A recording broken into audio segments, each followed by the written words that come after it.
What's up, guys? I think we're live. Let me see. Yeah, we're good to go. Give me just 1 second to get us set up, and then let's bring the guest in.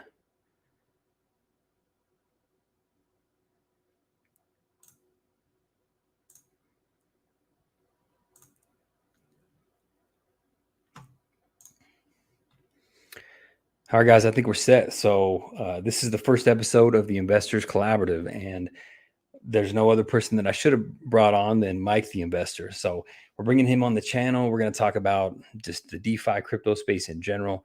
And then, of course, we're going to talk a lot about Drip and the animal farm. So if you guys saw our original sync up, it was over on his channel, like, I don't know, a month ago. On that channel, we decided, or on that stream, we decided, hey, we should make this a monthly thing. So this is our effort to get this thing going on a regular cadence. So I'm going to bring him on and we're going to talk through everything. What's up, my man? How are you? Scott, man, what is going on, man? Good to be here.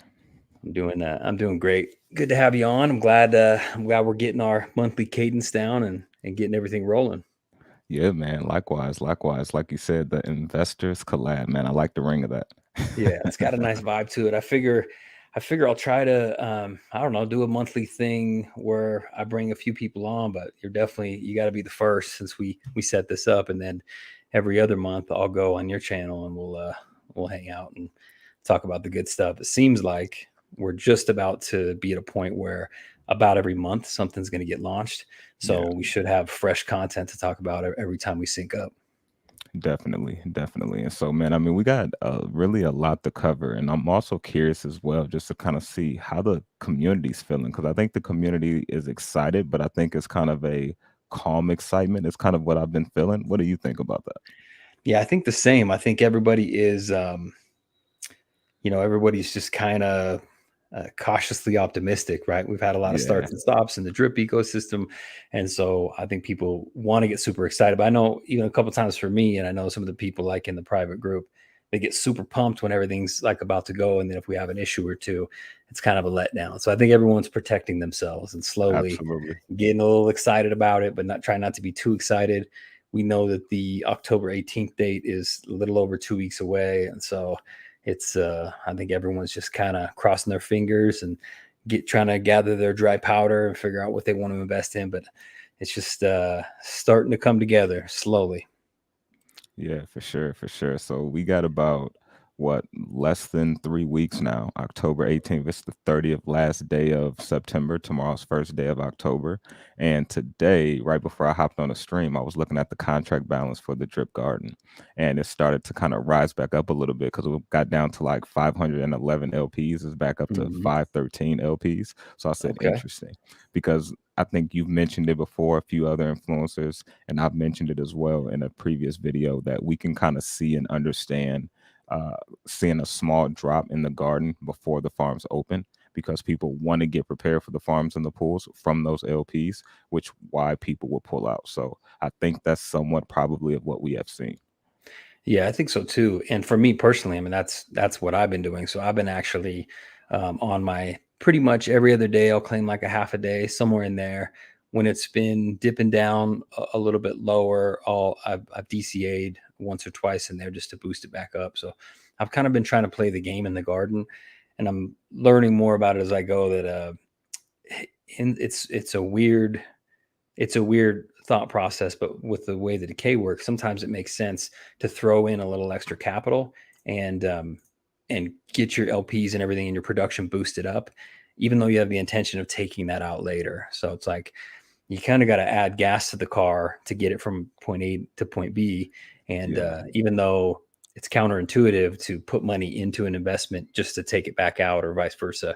So, but I think the way the garden mechanics work, that makes the most sense. So that's what I've been doing. And then what I've been doing, I've been splitting the LPs and I've been buying pigs with that. So I figure like before the farm opens, I would buy as many pigs as I could, just utilizing the garden. And then once we get a little bit closer, maybe like a week out, all am I going to do is claim those LPs and hold them to put them in the farm. So I don't know that I don't know, I won't say ever, but I'm not sure that I will buy pigs outright from this point forward, from like a week out on. I may just focus on stuffing LPs into the garden, or not into the garden, but into that Drip USD farm, because it does two things for me. One, it generates pigs, which is of course the whole purpose of it. But two, it provides liquidity to drip. And since I have such a big bag in drip, I want that to go up.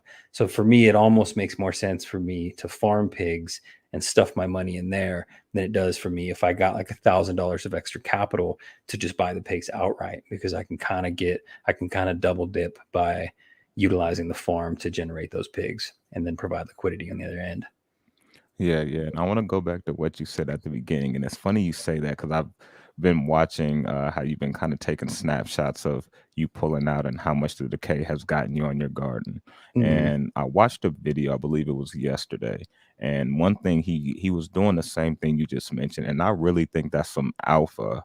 I'm not sure if you like really broke it down like that on one of your videos. And if you did, maybe I missed it. That's my fault.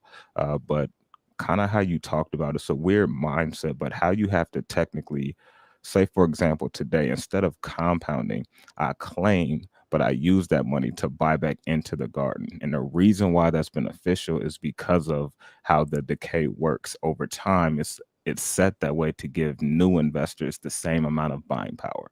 And so that's basically giving you more plants, more LPs. And so I was like, that's an interesting way to do it. You know what I mean? Yeah, for sure. Yeah, it's like I don't know. It's a hard way to. It's a hard thing to describe because everyone wants to know how the decay works and all that, Yeah, and it's designed in a weird way. But it's like adding. It's like making giving yourself a bigger gas tank on your vehicle, just expanding it so you can put more in there. And then I think over time, I mean, eventually, what's going to happen? Like right now, I've been pretty much flatlined on LP production since I started claiming. And even when I compound for a couple of days, it doesn't seem to move up too much. Strip price hasn't been doing that well. So, it's just been flat at 7. So it hasn't really been adding. And I think we're seeing that little downward slope because we lost, I don't know what the total was, 5,000 LPs or something like that from the garden from people claiming. So obviously that's part of it. But yeah, I think it's just the idea that gas tank, you're trying to expand that to get you further along. To me, even though most miners are like a quick cash play, if this one's just designed in a way that it's like it's a longer term investment, and your goal is just to build those things up and then claim a little bit and then build it back up and then claim a little bit. So it may take you a while to get your money back. I mean, I'm 5.5 months in or so since I got into the garden, and I haven't ROI'd yet, but I'm pretty close. I'm probably like 75%. But I'm nice. going to keep adding to it, which will push out that ROI a little bit. But then I'll keep claiming over time. So eventually I'll make really good money on it. But it's structured in a way, and it's just Forex is like thing that he does to make people think about investments long term and then leveraging those investments to help make them more money. But it's weird. It's a weird psychological game to go through. And I've never been in a miner like this. So it's a learning experience even for me, who's, somebody who's done 20 different miners over the last year and a half. Yeah, yeah, for sure, for sure. And I mean, it's. I said it. I believe in the video I put out today. I had mentioned how the garden gives you the best of both worlds. When everything is going well, contract balance is going up. The LP pairs going up, but you kind of get that double-edged sword when things kind of go the other side because it's that leverage play, and For so that's sure. why it makes it kind of so high risk. It is. Yeah. And I think we're going to get a lot of traction here soon. So, Yeah, when the contract balance is really just going crazy, that's a good time to claim because it's not hurting you too bad. And when everything is kind of dipping down, then it's an ideal time to compound. So it makes sense, but it is a really interesting play. But with the animal farm getting open, I think a lot of people are going to be really attracted to that drip BUSD farm. There's not a lot of ways to earn pigs, and so I think that one's going to be maybe the biggest pool, maybe. So if that's the case, we should see really good productivity, and then of course we should also see a really good rise in the drip price as that happens too. yeah. I think one way as well, just kind of thinking off the top here, is once you kind of create maybe another stream of income inside of the ecosystem, if you can find a way to maybe invest in the garden, you don't have to do it every day, but maybe do it weekly. I really think that'll probably keep you ahead of like the big competition. Because I mean, even if you're in the upper echelon with, you know, a million plus plants, there's still high competition at the top. You know what I For mean? sure. Just as it Yeah. is, you know, at the bottom. You know what I mean? So I think, you know, trying to find that sweet spot is like what everyone is searching for.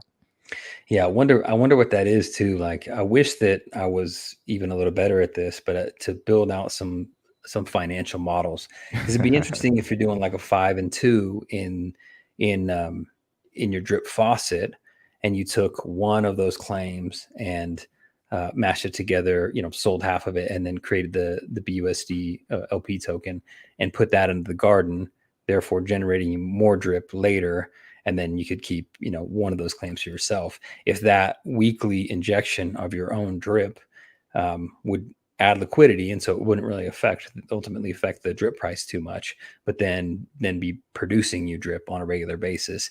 If that might be better than, if you would get more drip out of that than just claiming on a 5 and 2 and just taking those two with you right then. So that might be interesting. But I'd love to, man. If I was better at this stuff, I'd build out a bunch of spreadsheets with all these models and tweak stuff to try to figure out exactly what the best play is. Because as we know, like, I've heard a dozen different strategies that people are using, and I've Yeah. seen spreadsheets and breakdowns on all of them, and most of them look really good. So you gotta pick the one that you think is going to work best for you. I agree. I agree. You know, that brings me to something I said. I was like, you know, the community. That's the great thing about the drip community. There's always a million different strategies. There's the most efficient. This is how you save the most gas. This is how you get to a max payout the fastest. This is how you build your pig pen the fastest. So I mean, there's strategies for everything, and that's the beautiful thing about it. However, even though this may be the most efficient, not all the time it may be the best for that individual investor.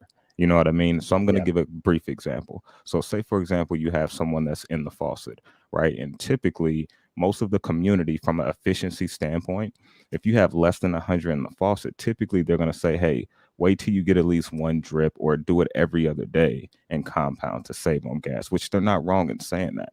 But let's say this person isn't really used to compounding. They don't have that discipline yet, or they haven't built up that muscle to compound every day. Maybe the path that's less efficient gas wise may be the better path to help them stay focused on the task at hand. And this is why I always say it's not really a right or wrong strategy. It's really based off of whatever task is going to help you stay focused on a task at hand, rather that's some you hear from the community or you completely make it up on your own. Yeah, for sure. Yeah, it's crazy. It's funny. So maybe too much information, but I have to take this medication. It's like this little pill, and it's and the my doctor's like, hey, you don't need as much. I want you to take it every other day now. I won't remember to take it every other day. Like, I don't even remember what day it is today. Yep. I fly through the weeks, and that's how it is. So I break them in half, and I take them every single day, because I'll know if I took it that day, but I won't remember. Was like yesterday was my off day or not? Like, Right. is today Friday or Thursday? Like, that constantly happens to me. So for me, it's just one more thing that, like, I got to train myself to do. I make it easier on myself. So that's a perfect example. If these guys aren't familiar with it, maybe it's okay to burn some gas. And it's not that much money, right? It's not like they're Right. really losing a ton. They may lose an extra $30 a month or something like that. But if they can get in that habit, then They it'll help. make it up. And sometimes that hyper compounding will outweigh itself. Even if you break even, you're growing that faster, and then you get up to a level where you've developed the habit, but you've also compounded your way to larger gains, and now doing it once a day is appropriate. Yeah, I completely agree. Completely agree. How much are you compounding right now Just in the garden or the faucet? I'm both just doing in the once a day. faucet? Once a day Just on both, or on what both. about the garden? Oh wow, okay. Yeah, I just So been I'm like, doing, yeah. yeah, I'm like on the other end. I'm hyper compounding. I basically compound my faucet probably like 4 times a day. My Really? faucet, yeah, right now I'm up to, in my main faucet, I'm almost 6,500 in deposits. Do you It's just think you've starting to go seen a fast. significant difference from the hyper compounding, or just because it's the size of your faucet? I just, I think there's a slight difference. I ran like a little model when I first started, and I looked at a couple others. I think there's a slight difference. I think it does edge you forward a little bit faster. And when I'm compounding, I'm compounding 100, $150 or something like that. So with the gas prices as low as they are, I think it outweighs it. I wouldn't say, I'd say over time, over the course of 6 months or a year, it would make a difference. You get few extra free days in there or something like that, which can be pretty significant. Yeah. In the end, as you start to get to like a max wallet, I Yeah. don't say like on a day to day, like I'm noticing like a massive growth, but my intention is to get this one to max out as fast as possible. Right now, looks like it's going to max out in the end of February. And then I started up my second wallet. So I've just been kind of feeding that one, trying to get it to grow. I've got 310 tokens or something like that in that one. So that one's starting to get pretty decent. But I always just want to have one that's several months behind the other one, you know. Yeah. So once one expires and I start claiming, it's awesome, but then I'm going to get hit with super heavy whale tax. I want that other one to kind of be fairly close behind, and then I'll Yeah. start up another one. So every 6 months, it'd be nice if I had a wallet maxing out. That way, I can revolve that stuff, Yeah. and I'll take what I need from that to live real comfortably and probably like some extra fun play money. But a lot of that extra money is going to go shift into other parts of the ecosystem, like the animal farm, so I can generate yields. Um, there's just so many opportunities, like with the animal farm. Uh, for instance, like just the staking pools for like stake in BNB or stake in Ethereum or whatever, and then earning dogs that way. I think it earns you dogs. It's just a great way to do it, because if I'm bullish on Ethereum long term, I could go set it in a centralized exchange and earn nothing and just hope it goes up. Or I'm bullish long term, I buy it and I just stuff it in the animal farm, and then I'm getting dogs. And if I've got a good amount in there, maybe I get a couple dogs a day, and dogs are worth $200 a piece. And I'm like, okay, that's good. I can either now restake those and earn money, or I can just straight sell the dogs. You know, I have other options of things I can do. So I think in the end, it'll be nice to have all these drip accounts cycling, so I can pay myself, but also just start feeding the ecosystem and some of these longer term plays. What's your overall strategy like that? Once you get to like max wall out or max payout on a wallet, where are you thinking about allocating stuff in the ecosystem? Absolutely, great question. And so I already have a second wallet as well. I think I mentioned it on our stream. Not something I'll probably show public at this time and just keep Yeah. it, Yep. Just keep it but low and let yeah, it yeah. build, you know? It's like Yeah. so this wallet is set to max out the end of May, couple days into June. My second wallet is due to max out the beginning of the following year, so 2023. So it's Okay. like, you You're like know, right at that 6 month mark. Yeah. absolutely. So it's like right there. And so the goal for me for the faucet, number one, is I believe once you max out your wallet, if you do it properly, you should be able to hopefully set it up so you don't have to go through the long compounding cycle again. So that way it's just kind of just a rinse and repeat. So for Yeah. me, I already have another wallet going. Once I hit this wallet, once it gets probably a month or two from being maxed out, I would probably go ahead and create another wallet. Or what I thought about doing as well, just because the price is so low, why not create another wallet now? Doesn't mean I have to actively grow it, but at Yeah. least I have it started at a cheaper amount, For right? sure. Yeah. And then when I'm ready, I can turn the keys and start moving from there. So from the faucet point, that's my goal, is to rinse and recycle, keep the cycle going. So the goal for me is never really have to go through more than maybe 6 or 3 months of compounding to get to another max wallet. I don't want to ever have to go through that long journey again. I'm documenting this journey now so people know how to do it, right? Yeah. And so Yeah. once I get there, utilize the farms, utilize the pools, and then also utilize the pig pen, because the whole idea is if you can already get paid in a dividend, which the farm, the ecosystem pays us in BNB and BUSD without having to sell the assets. But if I can get paid more in BUSD, I don't have to do any converting. I already have my profit. I'm already good, right? Yeah. And I don't have to worry about any price fluctuation. So the goal would be to build up my assets as much as possible to get those dividends, which is BUSD in the pig pen. But however, I do still want to get those yields on the farm, the pools, and I do want some of that BNB, because BNB I still think is going to be a major player as the price goes up. And if you're getting paid in that dividend, it's just going to be icing on the cake. And For so sure. that's kind of my strategy with everything, but Yeah. really just trying to build the dividends up, grow the assets so I don't have to sell them. Of course, they're always there, but build those assets up in wealth and live off of that yield. I like that. I like that. Yeah, it's the ecosystem's cool in general. I mean, I think it's gonna, as it starts to pick up steam, I think it's gonna create a lot of wealth for people. I'm interested to see um, who who plays the long game and who takes the quick cash. You know what I mean? Because the ecosystem is set up to last and for you to reinvest your money and make more money, buy those pigs, you get the dividends.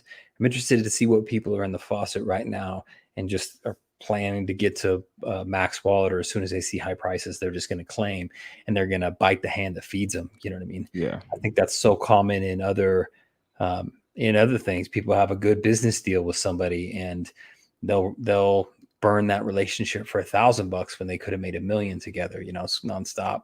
I'm interested to see which people are learning the right investor mindset over this time, and which people are gonna, are just gonna drain their account and then be Yeah. gone and be looking for another opportunity, wondering why no one ever gives them great opportunities.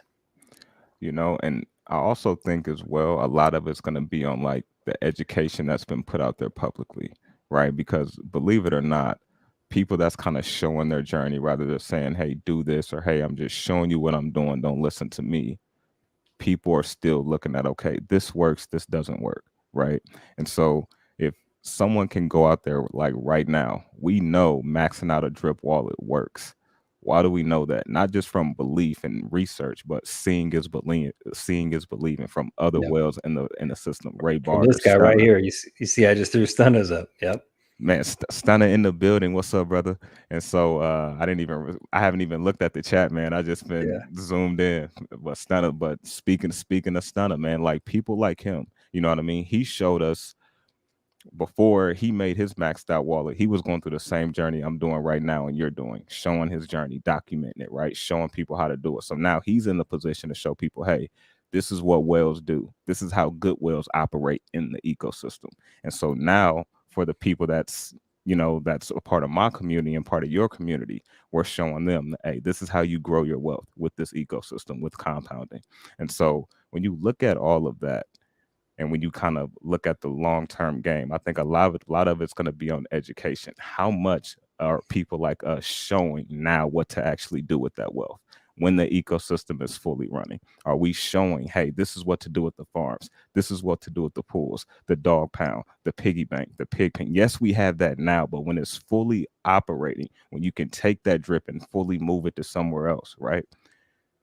This is when I really think it comes in. Because yes, you're going to have people, regardless of the education, that's going to take the easy way out because it takes them one or two extra steps to make even more money. They'd rather just sell it. That's just how the world works. You know what I mean? I could write a book right now, 100-page book, and I could tell you, this book would tell you how to make $1 million. 90% of the world would say, hey, Mike, what pages do I need to read? Instead Yeah. of just reading a 100-page book. Yeah. That's how we operate. You know what I mean? So even still, there's going to be people who figure it out. But I also think some of it depends on kind of the education that's laid out there. You know what I mean? Because believe it or not, it's not financial advice, but it's still some form of education. Yeah, absolutely. Yeah, and I think luckily that's where we come into play, right? That's part of our role is to help educate people, and it helps us too. Like the more I teach, before I say something, I have to understand it. So I've got the concept in my mind. You think you understand it until you click the camera on, and then you got to start going through all the steps and explaining it to someone else. You Yeah, really got to know your stuff. So, absolutely. so it helps a lot. And Stunna is an amazing example of the full flow that we're going through, because I think a lot of people think, hey, Stunna got in when it was super cheap, and then drip price went way up, and he didn't really have to deal with any hardships, and he got to the top and just made a bunch of money. But in Stunna's story, the price skyrocketed and then came back down. It was looking really low, and a lot of people, even some of the main players, were ready to bail on drip, or just at least silent about it, not talking about it. Stunna doubled down and made like another fat deposit, and doubled down, and that ended up paying off for him major. So when we say that we're capturing our journey and Stun has already gone through it, he's basically going through the same thing we're going through. A lot of us got in, prices were high, everything's dipped down. We're now in that period where we have the same opportunity to double down, and everyone's crying about the price, and they're flooding or they're leaving the protocol or whatever they're doing, but they're not seeing it as an opportunity like Stunna did the first time around.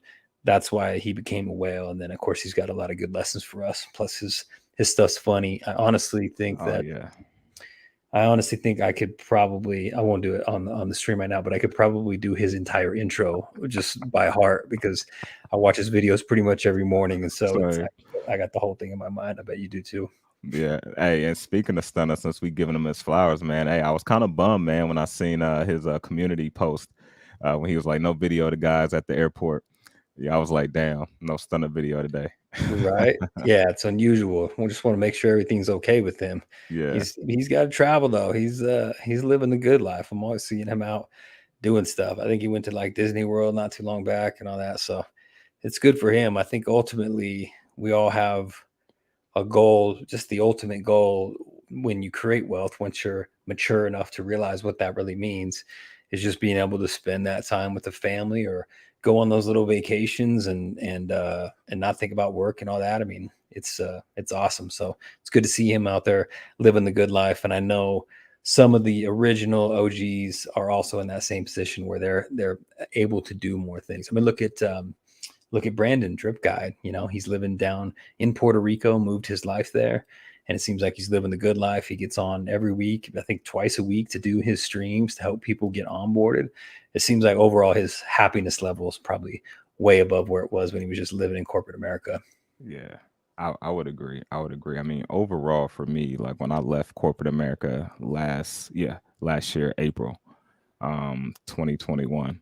I mean, overall, it's like, man, when you really get a taste of working for yourself, kind of making your own rules, you know, doing your own thing, it's like, man, why would I go back?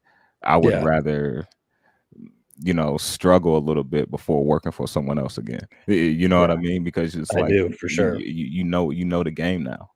Yeah, for sure. And it's and it's all effort-based income. So sometimes you just, if you try harder, you can make more money. Whereas at a normal job, I mean, I spent a lot of years in corporate America, and the last since I moved out here, I spent about a decade in corporate America before I went out on my own.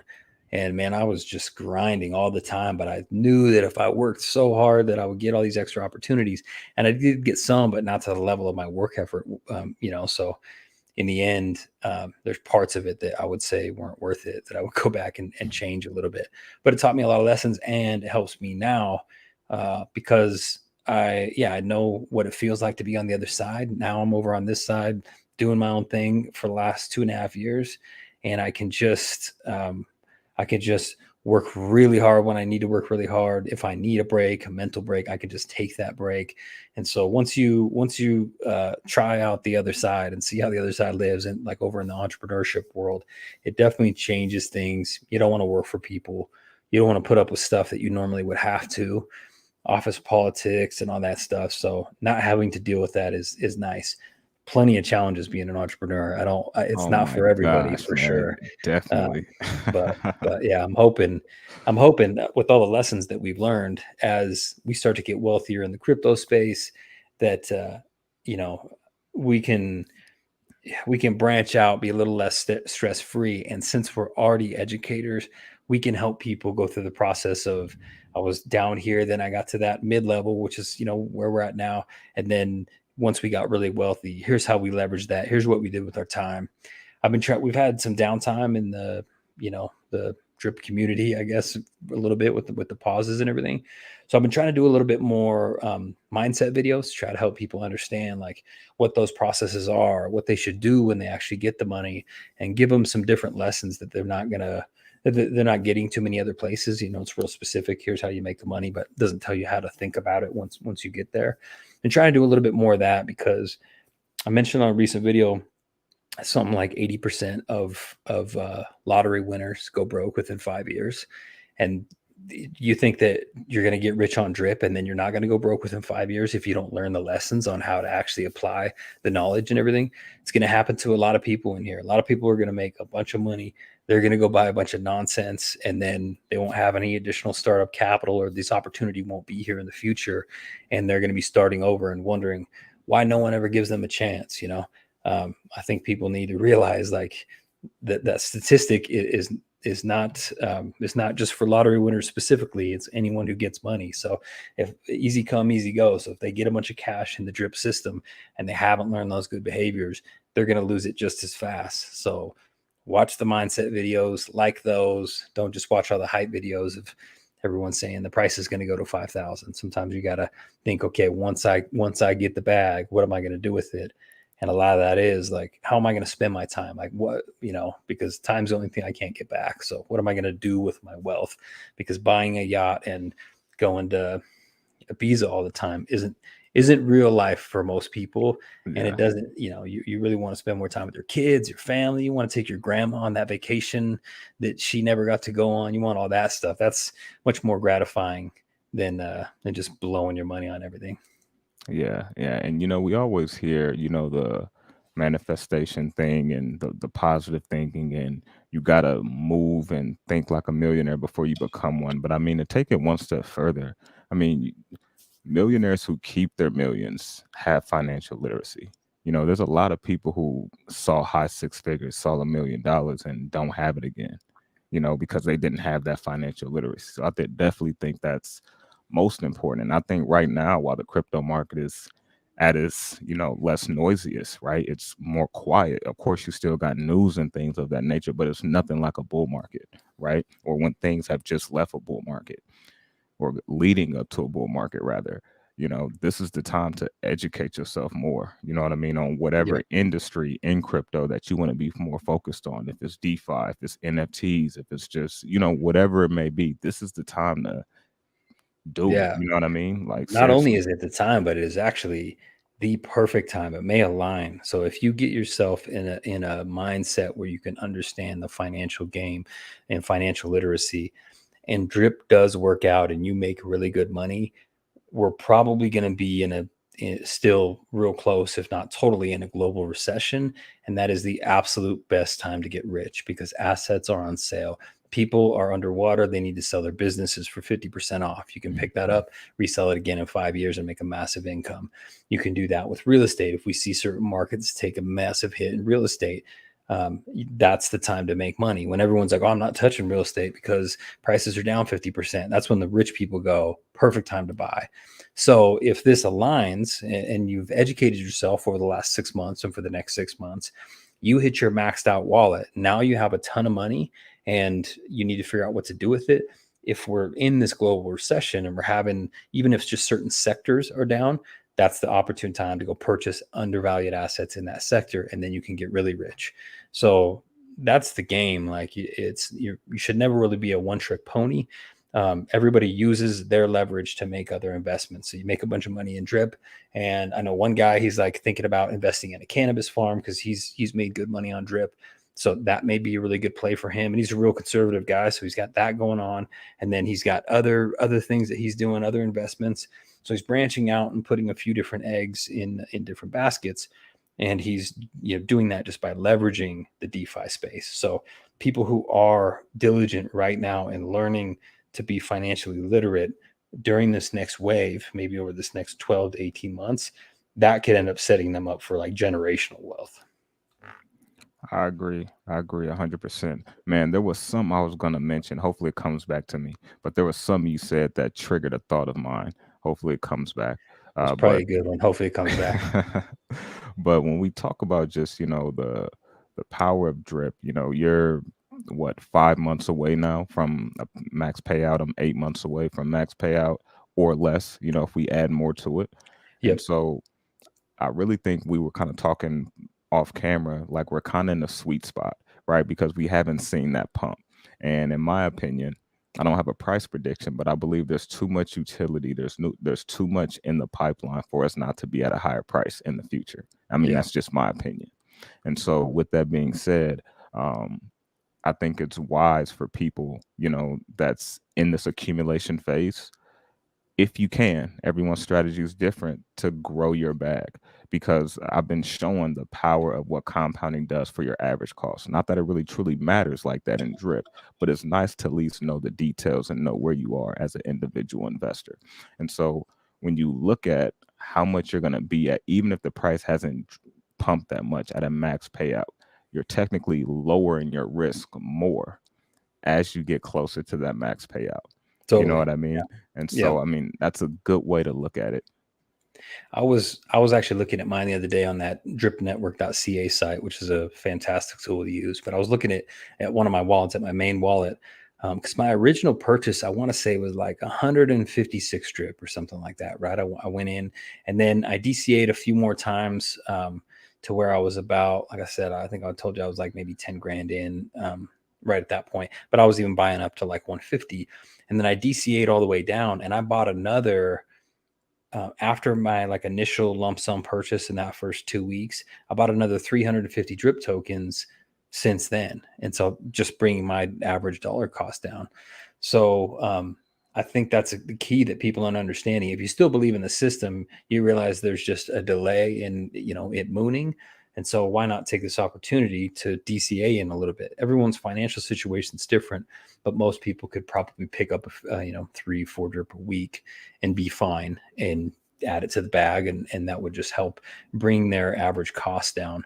So it's just a perfect opportunity. I don't know. There's not a lot of times in history that people can take advantage of such low prices. I mean, if you looked up the street and the price on a home or something was just super cheap right now, you'd really be thinking about buying it as a value, because later on down the road, that's going to be worth more. So people got to look at it this way, and think about it through that lens, and on those terms. And I think in DeFi, you normally can't do that because DeFi projects don't last a very long time. Yeah. But Drip's been through it and is still hanging tight, and doing just fine. I mean, it's basically like there's an LMS locked in. We've been locked within a few cents on either side of $7 for the last couple months. So I don't think anything's going to happen with Drip. It's not going to fall off the face of the earth. It's only going to go up, and it's because of all this new utility that's coming out. So perfect time to get in and double down if you believe in the project. Obviously we do, otherwise I wouldn't be still putting money into it. It's like, that's what some people don't understand. Just even like some of my friends, when Drip took that first initial hit, they're like, man, is this thing going to zero? What's going on? I said, I would tell them I'm buying more. Like, I just bought 10 more tokens yesterday, so that's how I felt about it the whole time. And I couldn't be more confident with all this new stuff that's upcoming. There's so many reasons to own Drip, park it in other areas. And I just think the future's super bright. So why not take advantage of these super cheap prices? I agree. I agree. And some you mentioned when you was talking about your max payout on when you go to drip.formulate.finance, if you pay for the premium version on the drip section, it'll tell you what your max payout will be, right? And I've showed this in a video prior to, but the reason why I'm bringing this up, if you look at your max payout, Scott, and you don't have to tell us. Now, you look like a guy that probably lives below his means. So, with that being said, if you look at your max payout right now, that's going to tell you how much you can pull out. And if Yeah. you go to drip.network.ca, that's going to tell you how many days you have until you pull all of that out. So, this is the question. This is how people want to look at it, right? So, let's just say what you can pull out right now with a max payout wallet that take care of 3 years worth of bills. Yeah. Are you, even if you don't hit a max payout, you can pull that out over the course of 250 to 300 days, give or take. Are you winning? That's a win. Yeah. A huge Because win.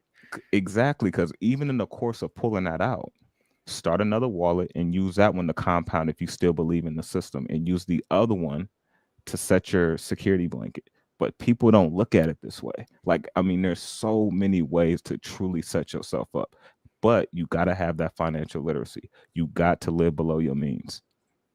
Yeah. This is possible, man. Yeah. I think so too. It's possible for anybody too. I mean, we got a lot of people joining the group lately. They're from other countries, and they're like, man, a max, wallet or at $10 drip or whatever, at $30 a day, like that's life changing for me over here. That's, that's living in the 1%. That's crazy to see. But yeah, even for folks like us living in the US where cost of living is pretty high, um, just that extra money, if all your bills were taken care of every month, it doesn't seem like a lot. I don't know what that is for most people, but maybe it's 30,000 or something for the year with your bills and your mortgage and all that stuff. But even if it just covered all that, what type of life would you be able to have? So if you've got realistic expectations, and Stun is the king of this, right? He says that your deposits need to max your expectations. So if what you're looking to do is just cover the basic bills so you can live life a little more stress-free and build up some investment income, then your deposits just need to match that. And if all you have is $25 a week that you just keep DCAing, so you get in as much as possible and you grow your account, then I think that's realistic for some people. For some people who want to make a lot of money, then they're going to have to swing that sledgehammer and go a little bit harder at it. So it's just all about the balance. But I think if all of us could just make six figures in this and leverage that into the next play, then it's a godsend. I mean, when I was young, it was always like, when I was super young, 12, it was always like, man, if I just need to get a lump sum of money so I can like start a restaurant or something, whatever like the idea was. And this may be the opportunity for people to get that lump sum of money. Maybe it's 200 grand that they're able to pull from this over 18 months, or, once they max their wallet out, and then they can utilize that to do something that they always wanted to do, or, whatever it is. But I think the opportunity is there. People just need to seize it. Thank you, Scott. You just brought back what I was going to say, what I forgot earlier. So we were talking about the possibilities and what's possible with the ecosystem in Drip, right? And I'll always say, I know the risk and I know the worst case scenario. However, I don't think that's going to happen, at least the time frame of what my personal strategy is, right? And Stunner said this before. We give him big homage to Stun on today's stream. Yeah. But this is so true. Rather, Drip is here a year from now, 5 years, 10 years. Let's say Drip is here and we've passed on and Drip is still here. There's still going to be winners and losers with every single investment. It's just how it works. You know what I mean? It's just like, hopefully I don't forget what I'm going to say, getting on a tangent, but it's just like you may have a good car company that goes out of business just because they can't keep up. Doesn't mean the car company was a scam. It was just their time. Yeah. Yep. We're not programmed to think like this, though. You know what I mean? But one thing I was going to say, as far as possibilities, it's one thing to look at the worst case scenario. We know that that's not on my mind. This is risk capital for me anyway, just as well as for you. But the last thing you want to do is not be in position when the possibilities happen.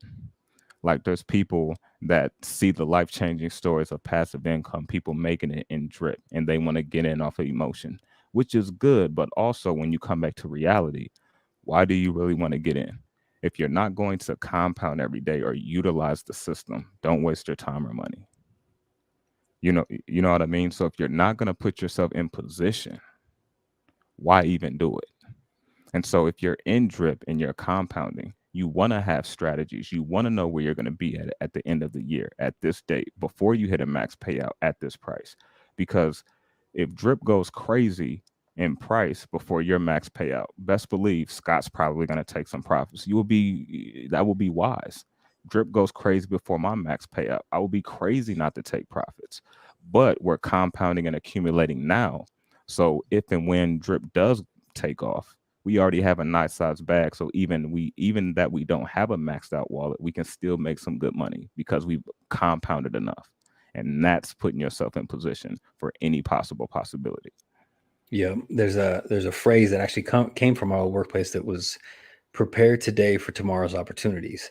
And that's exactly it. Like, today's kind of ugly, but these guys who are getting in that motion, then the opportunities can be ready. And there's opportunities that passed me by because I just wasn't in a position where I had the right knowledge for that, or I didn't have the capital for XYZ investment. And it ended up being really good. And those were a lesson for me. Like, I got to make sure that I'm in that position. So when it comes back around again and that opportunity is in front of me, that I'm able to capitalize on it. So that's what people need to be doing right now. And it's what's crazy is of the people that I brought in that I personally know, I've probably brought 50 people into Drip that I personally know. And when I got them set up, I would take their MetaMask wallet. I would send them like a little, couple bucks in BNB so they could get the buddy address and everything locked in and get the flow, make sure their MetaMask was working correctly. And so I still have all the list of all the friends and family that I brought in as far as their wallet addresses. Sometimes I'll plug them into Drip Network CA just to see how somebody's doing. And it's crazy. The people who got in, I'm like, hey, compound every day. And then, you want to do this for at least 6 months. And then let's see where everything's at. And they started draining 3 days later. They started claiming. Or the people who, I got one guy, I mean, he's pretty successful. So maybe he's just forgetting about it. I've been trying to nudge him, but he's got like 450 drip sitting in his available that he hasn't compounded. Jeez. These guys just they're not compounding it. And so I don't want to it's not my job to tell them what to do financially. So I'll nudge people once in a while, make sure they're good. One buddy had a couple hundred in there and he's just like, I'm having trouble adding gas. So he just needed some help with some MetaMask issues or whatever. But there's a lot of people who, even though we tried to describe exactly what to do, what the play was, what the strategy was, they're not executing on that. And when this thing really pops off, they're going to go, wait a minute, how did I not make so much money? It's like you did not go through the steps. You did not prepare yourself for what was about to happen. And those guidelines were pretty clear. You basically just, once you get it set up, you got to just DCA if you want, or at least compound. So we'll see where we're at here, like in the beginning of next year when prices start to go up. I think everyone's going to start to wake up and realize that maybe they missed the boat because they weren't disciplined. Yeah. I agree. Kind of like the FOMO thing as Drip starts to. Can you imagine when Drip retests that $20? The FOMO that comes in. Yeah, it's going to be big. I think when the Animal Farm really gets open and the new Drip UI, I wish they would launch that sooner because I think it's going to complement the new Animal Farm UI so well that people are going to know we're part of the same ecosystem. So I'm hoping that they really knock that out right after. Because if you run some marketing to that, that's going to look really clean. And once all that stuff starts going and the farms are working and there's more reasons to have drip and hold drip and stake it, in the system, I think the FOMO is going to start to kick back up again. I think it'll stem from the Animal Farm because there's a good chance it will still be in an overall crypto downturn. And the smart money, the dumb money will have already sold. Bitcoin's down, I'm selling. Ethereum's down, I'm selling. The smart money will go, this is probably just going to sit here for a while. We may be in this bear market for a while. What farm can I stake this in to earn some additional funds while I'm sitting and waiting? And so the Animal Farm will be, especially if we're doing a lot of marketing, that bright, shiny object out there in a space of DeFi that's not looking so great right now. And people will take all those assets that are sitting and stake them, which will jack the TVL up, and that will get people pumped about it. The FOMO will start to come in, and the full ecosystem will thrive. And I want to say we'll see how that does over the next 6 months or so, because of the way the market is. But once we actually go back into the next bull run, maybe it's 6 months, a year from now, and we're in a real bull run, the whole ecosystem is going to go crazy. I agree. And kind of going back to how we were talking about when we hit a max payout, this is why I think we're in a sweet spot, because everything hasn't fully launched and it's going to take time.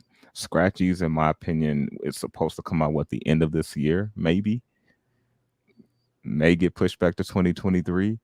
We have lending for sure is going to be 2023. The fiat ramp is going to be 2023. The other thing they have going on for fraud for people who get hacked. They can basically put a stop on their wallet, utilize it different, which I think is huge, especially for just DeFi and crypto. Those are three major things that, in my opinion, we're not going to see this year. You know what I mean? So, I mean, we got all that coming out. Whereas I'm thinking once the farms and pools come out, we're going to see some type of a pump. I think we're going to stabilize a little bit at a higher price and kind of wait for the next section of ecosystem to kind of come out, in my opinion. Or we may stabilize and slowly start to see little trinkles, stabilize a little bit, see little trinkles, because how he was talking every other month, so to speak, we may see something new for the ecosystem. So, I mean, I don't always expect just a crazy pump, because we got to kind of give it time to kind of do its thing and work. And so I think the time frame for us in our position is kind of working for us, where people that's getting ready to max out in the next month or 2 weeks or so, which we got some whales in the system getting ready to hit max out. they're not at where they thought we were going to be, which is not a bad thing, but Yeah. a lot of people expected the price to be a lot higher at this point. So it benefits people like me and you. For sure. Yeah. Our timing is pretty good. Like I said, this one, my big one will max in February, which hopefully should be a really good time. I think there's a chance Scratchy squeaks in before the end of the year if it really is all done. It was supposed to be like November. I bet that pushes to December at least, and maybe right around the first of the year when that launches. Scratchy, I'm particularly excited about because it's going to bring a whole different level of investors, I should say, more the degen style, who just wants that quick gamble and to have fun like that. They don't even have to really be involved in the ecosystem. They're just BNB in, BNB out. So it's going to bring kind of a different demographic, but will help pad the drip price if it's purchased on that platform. The fiat on ramp could come closer, but the fiat off ramp won't take place till next year for sure. So all that stuff will be hopefully Q1. I could see lending's complicated. I could see that not be until like middle of next year. And then the security, the insurance, which is just super crazy. And when I had my AMA with Forex, we kind of dropped a bomb that helped me think about it differently. But essentially what I think they would do is they would go in, companies would pay them to insure them. They would go in and audit the contracts. And Forex is just this like Rain Man, he looks at the contracts and he can immediately pick out what he thinks is exploitable. So he would basically go in, or his team would go in, audit those contracts, get them to a point where they felt like they were actually safe, and then say, we're confident enough to insure it. So whatever percentage per month of your TVL, that's what you have to pay us. And if you ever get hacked, then we'll pay it back. So he's confident enough in his own skills and the skills of his team as far as knowing how to spot errors and issues in the code to be able to offer insurance, which is just super crazy. And I don't know that will particularly help Drip or the animal farm. It'll kind of be an outside service like third-party Scratchy is, but it still helps cement his legacy.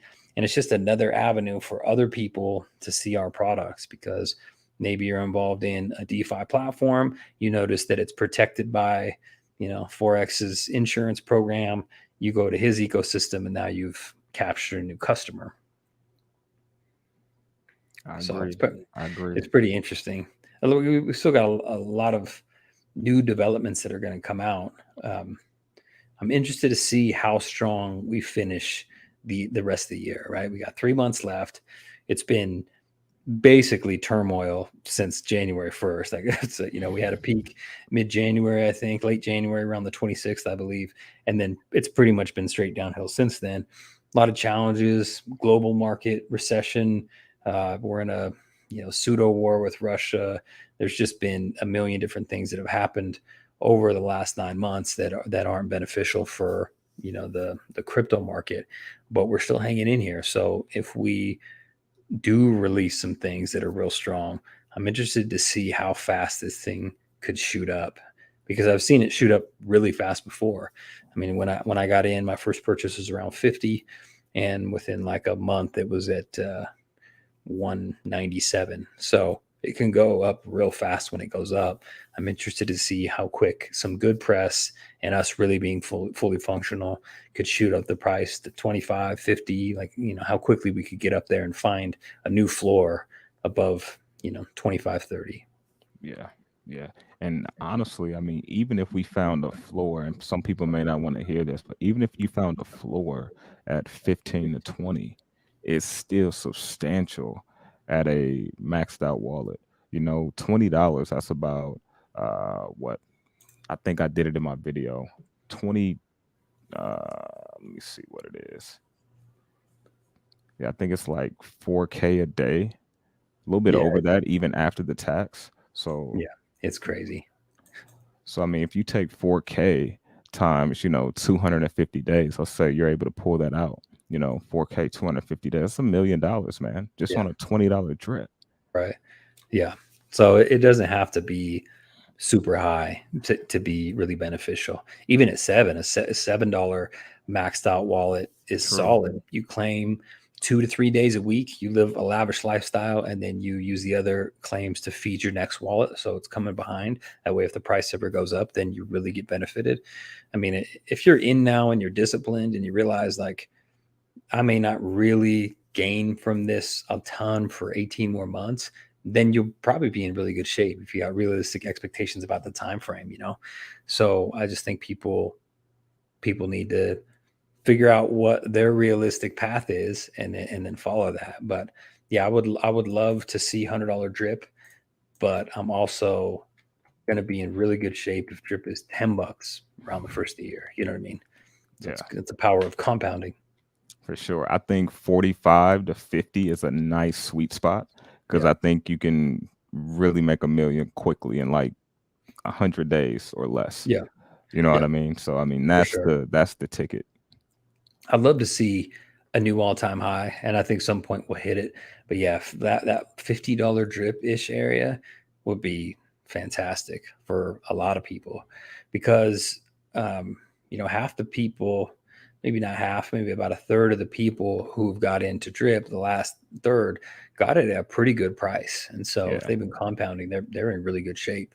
And then a lot of the early whales, right? So there's just a lot of opportunity for those guys.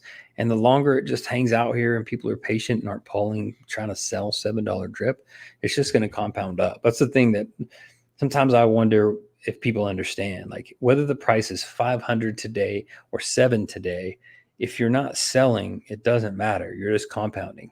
So if you think the price is going to be higher in the future, then just keep compounding, and then when that future time frame comes, whatever it is for you, first of the year, then evaluate if it's a time to take some money. And it should be, way above what it is now. But even if it's at where it's at now and you've compounded all that time, you should be able to go on a responsible claim strategy and pay all your bills. I mean, there's a lot of flexibility here.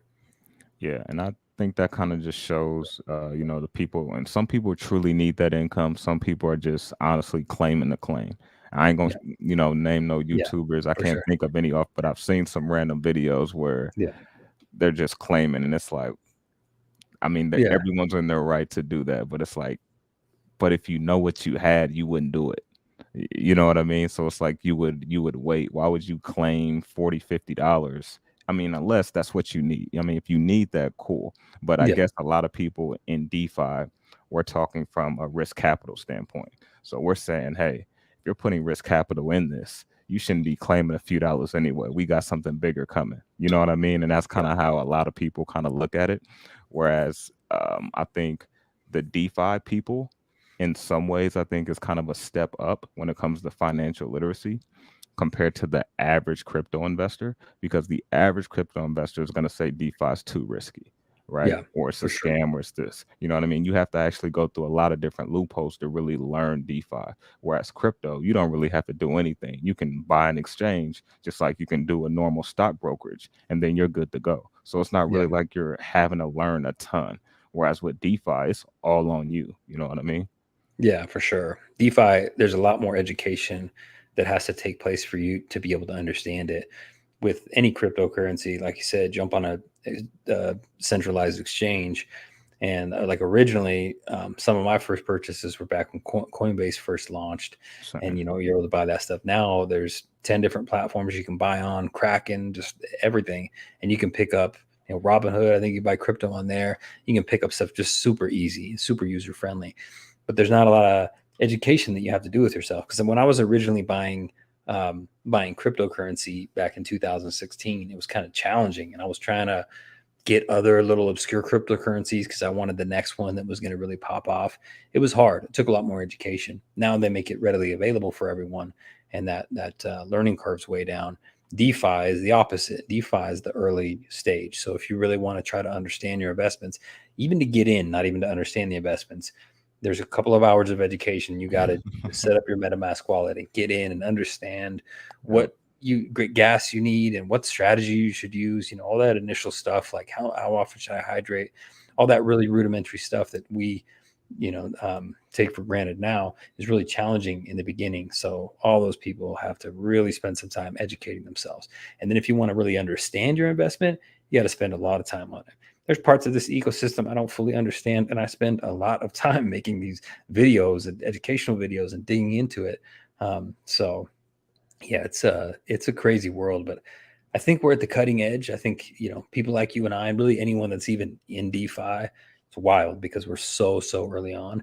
We're at the cutting edge, and the people that get in the beginning and understand it and really try to work hard to make it work for them, those are the people that get rich because they jumped over 1,000 hurdles to be able to get to the point they were. They went through a rough bear market where everyone said it was going to crash. They hung tight. They continued to compound. They learned about other ways to leverage a protocol.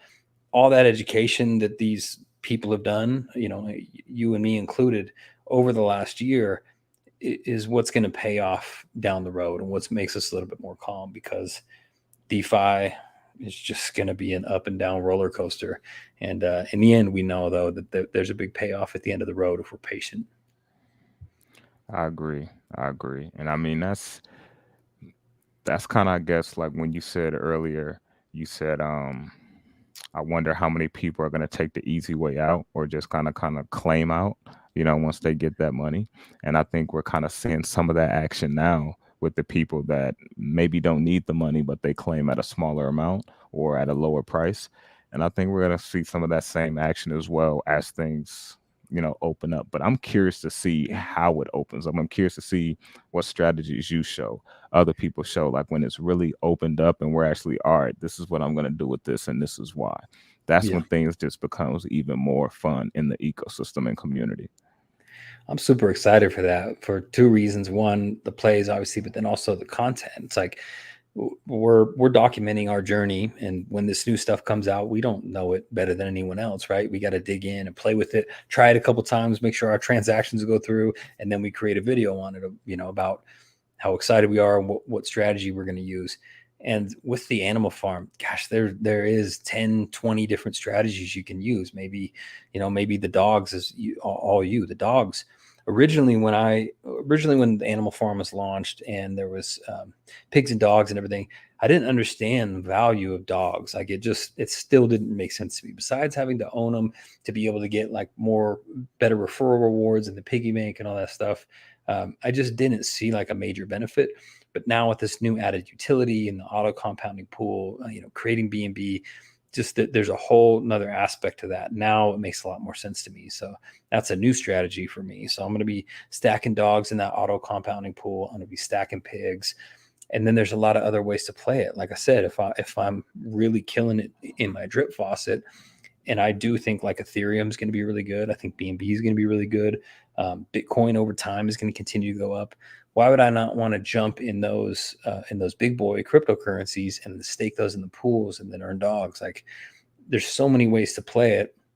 And like you said, if you can get to a point where you've amassed enough wealth and you think the ecosystem is going to last, can you take what you need to live comfortably and then pump the rest into like a pig's play? So you're earning that BUSD and then you don't touch your assets and you're just living off the BUSD. I mean, ultimately that's the best. And as soon as retailers in the world start accepting BUSD, that would be game changing, right? I want that drip debit card where I can just throw BUSD on there and swipe it. Yeah, that'll be definitely game changing for real. Yeah, man.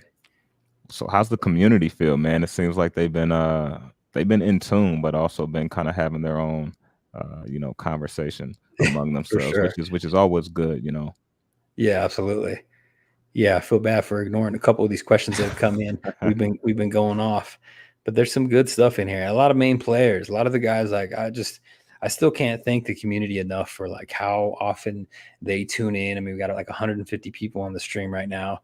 They tune in, they're commenting, they're liking the videos. I mean, the community is just insanely strong. Like I still don't have anything to compare it to, both on like the community side, like everyone who always jumps in here and shows us love, but then also like the community collaboration between like guys like us. Yeah. Like I don't see other things in the crypto space or even really any other space where YouTubers are bouncing off of each other and coming on each other's channels and sharing the love and like not afraid to share views. You know what I mean? I think some people are like, I got to get my content out first because if they watch so and so's first, then they won't watch my. Like, I just don't feel like that in this community, and you probably don't either.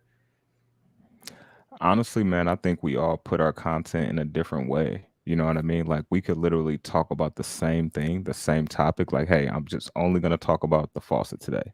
And then Scott can say, I'm only going to talk about the faucet today. We're still going to break it down different ways. We're going to drop different alpha that we feel that, you know what I mean? Because it's just how we look at it. It's coming from our perspective, our lens. So I think even with that being said, it doesn't matter. You know what I mean? We're all in this together. And sometimes you may say something and then another person may say it, and because they watched your video first and now they watch theirs, it actually clicks. So sometimes people need to hear it another way. You know what I mean? That's the beauty of it. And when you think of it, there's over 2 million plus content creators. Like sometimes, you know, people say, Mike, you're no longer talking about this. And it's like, well, there's 2 million plus content creators. You know what I mean? Like there's other content creators talking about it. You know what I mean? So it's like, Yeah, it's we all seem to have a little different style, which is awesome. yeah, Um, Especially the main players. I see the main players all have their style.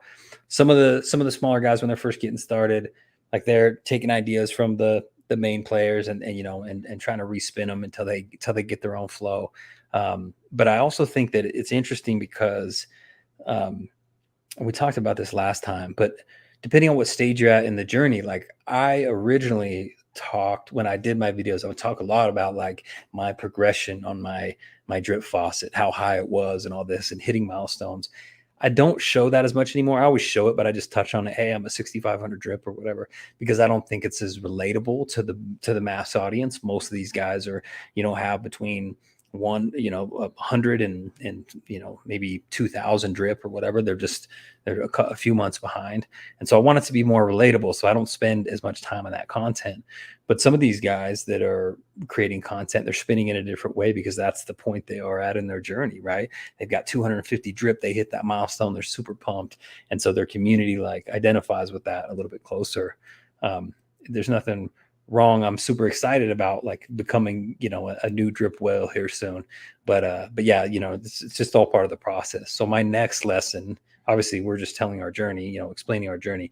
My next lesson is going to be how I'm leveraging all that stuff and move into the animal farm and utilizing that, because I've got a, you know, I've got a lump sum of investment there that's decent, but I'm nowhere near as big of a whale as some of these guys. One of my buddies in the group has like 750 pigs. I'm like, oh my gosh, like dang, I got a long way to nice. go to be there.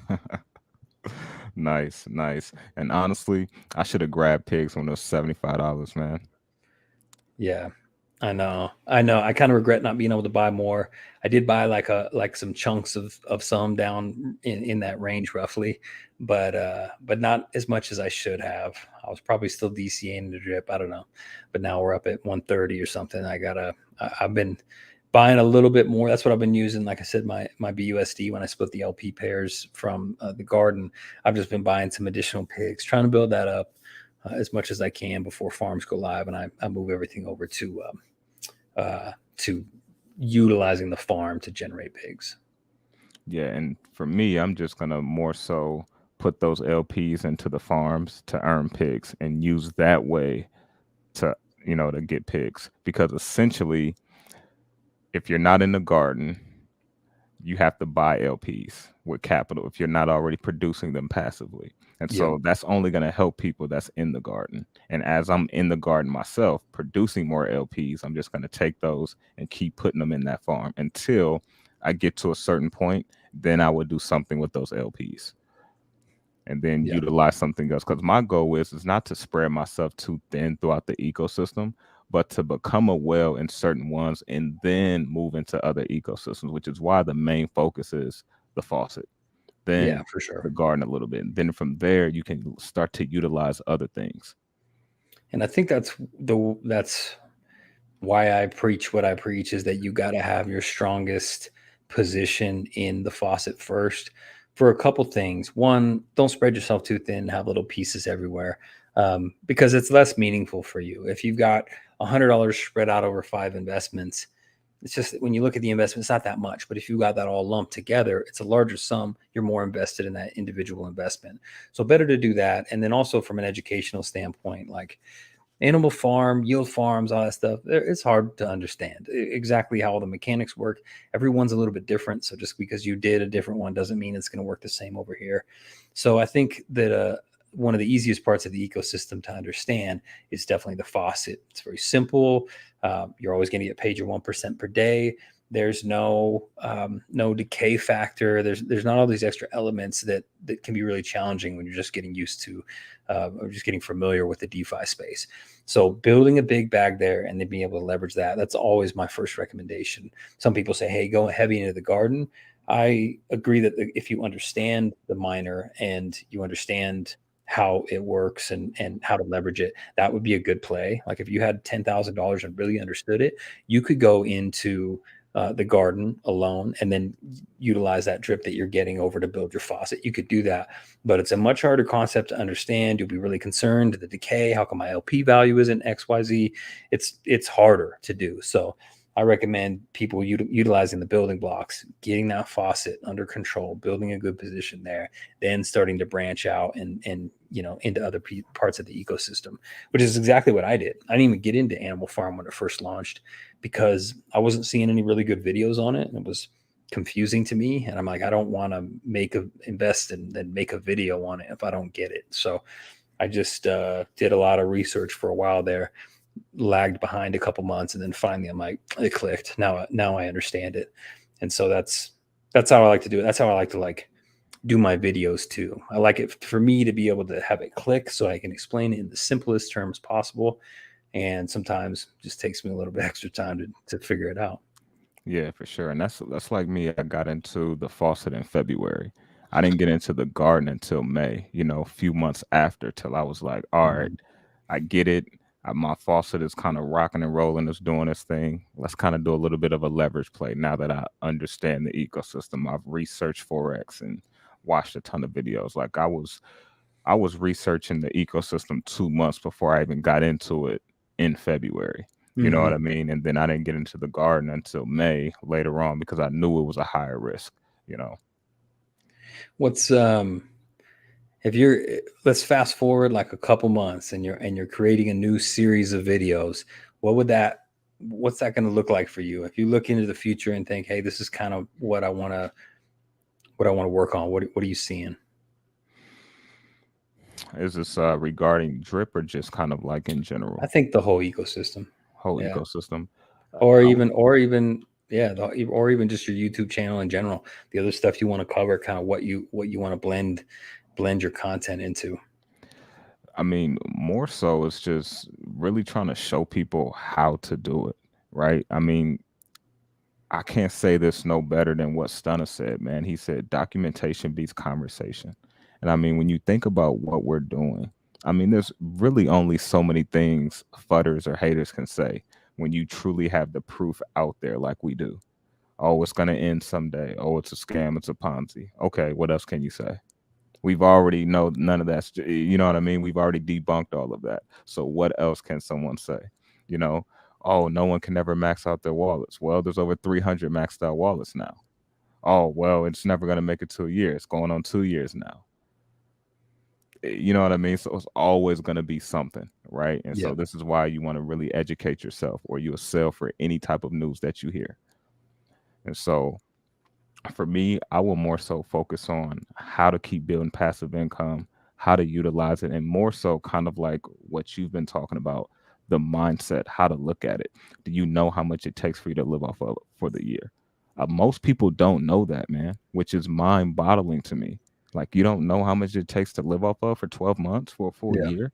Yeah. Just knowing that helps put you ahead because now you can think about, okay, if I know it takes this much to live off of, boom, I could take this lump sum. Now I got this. And this is why I was making the example earlier.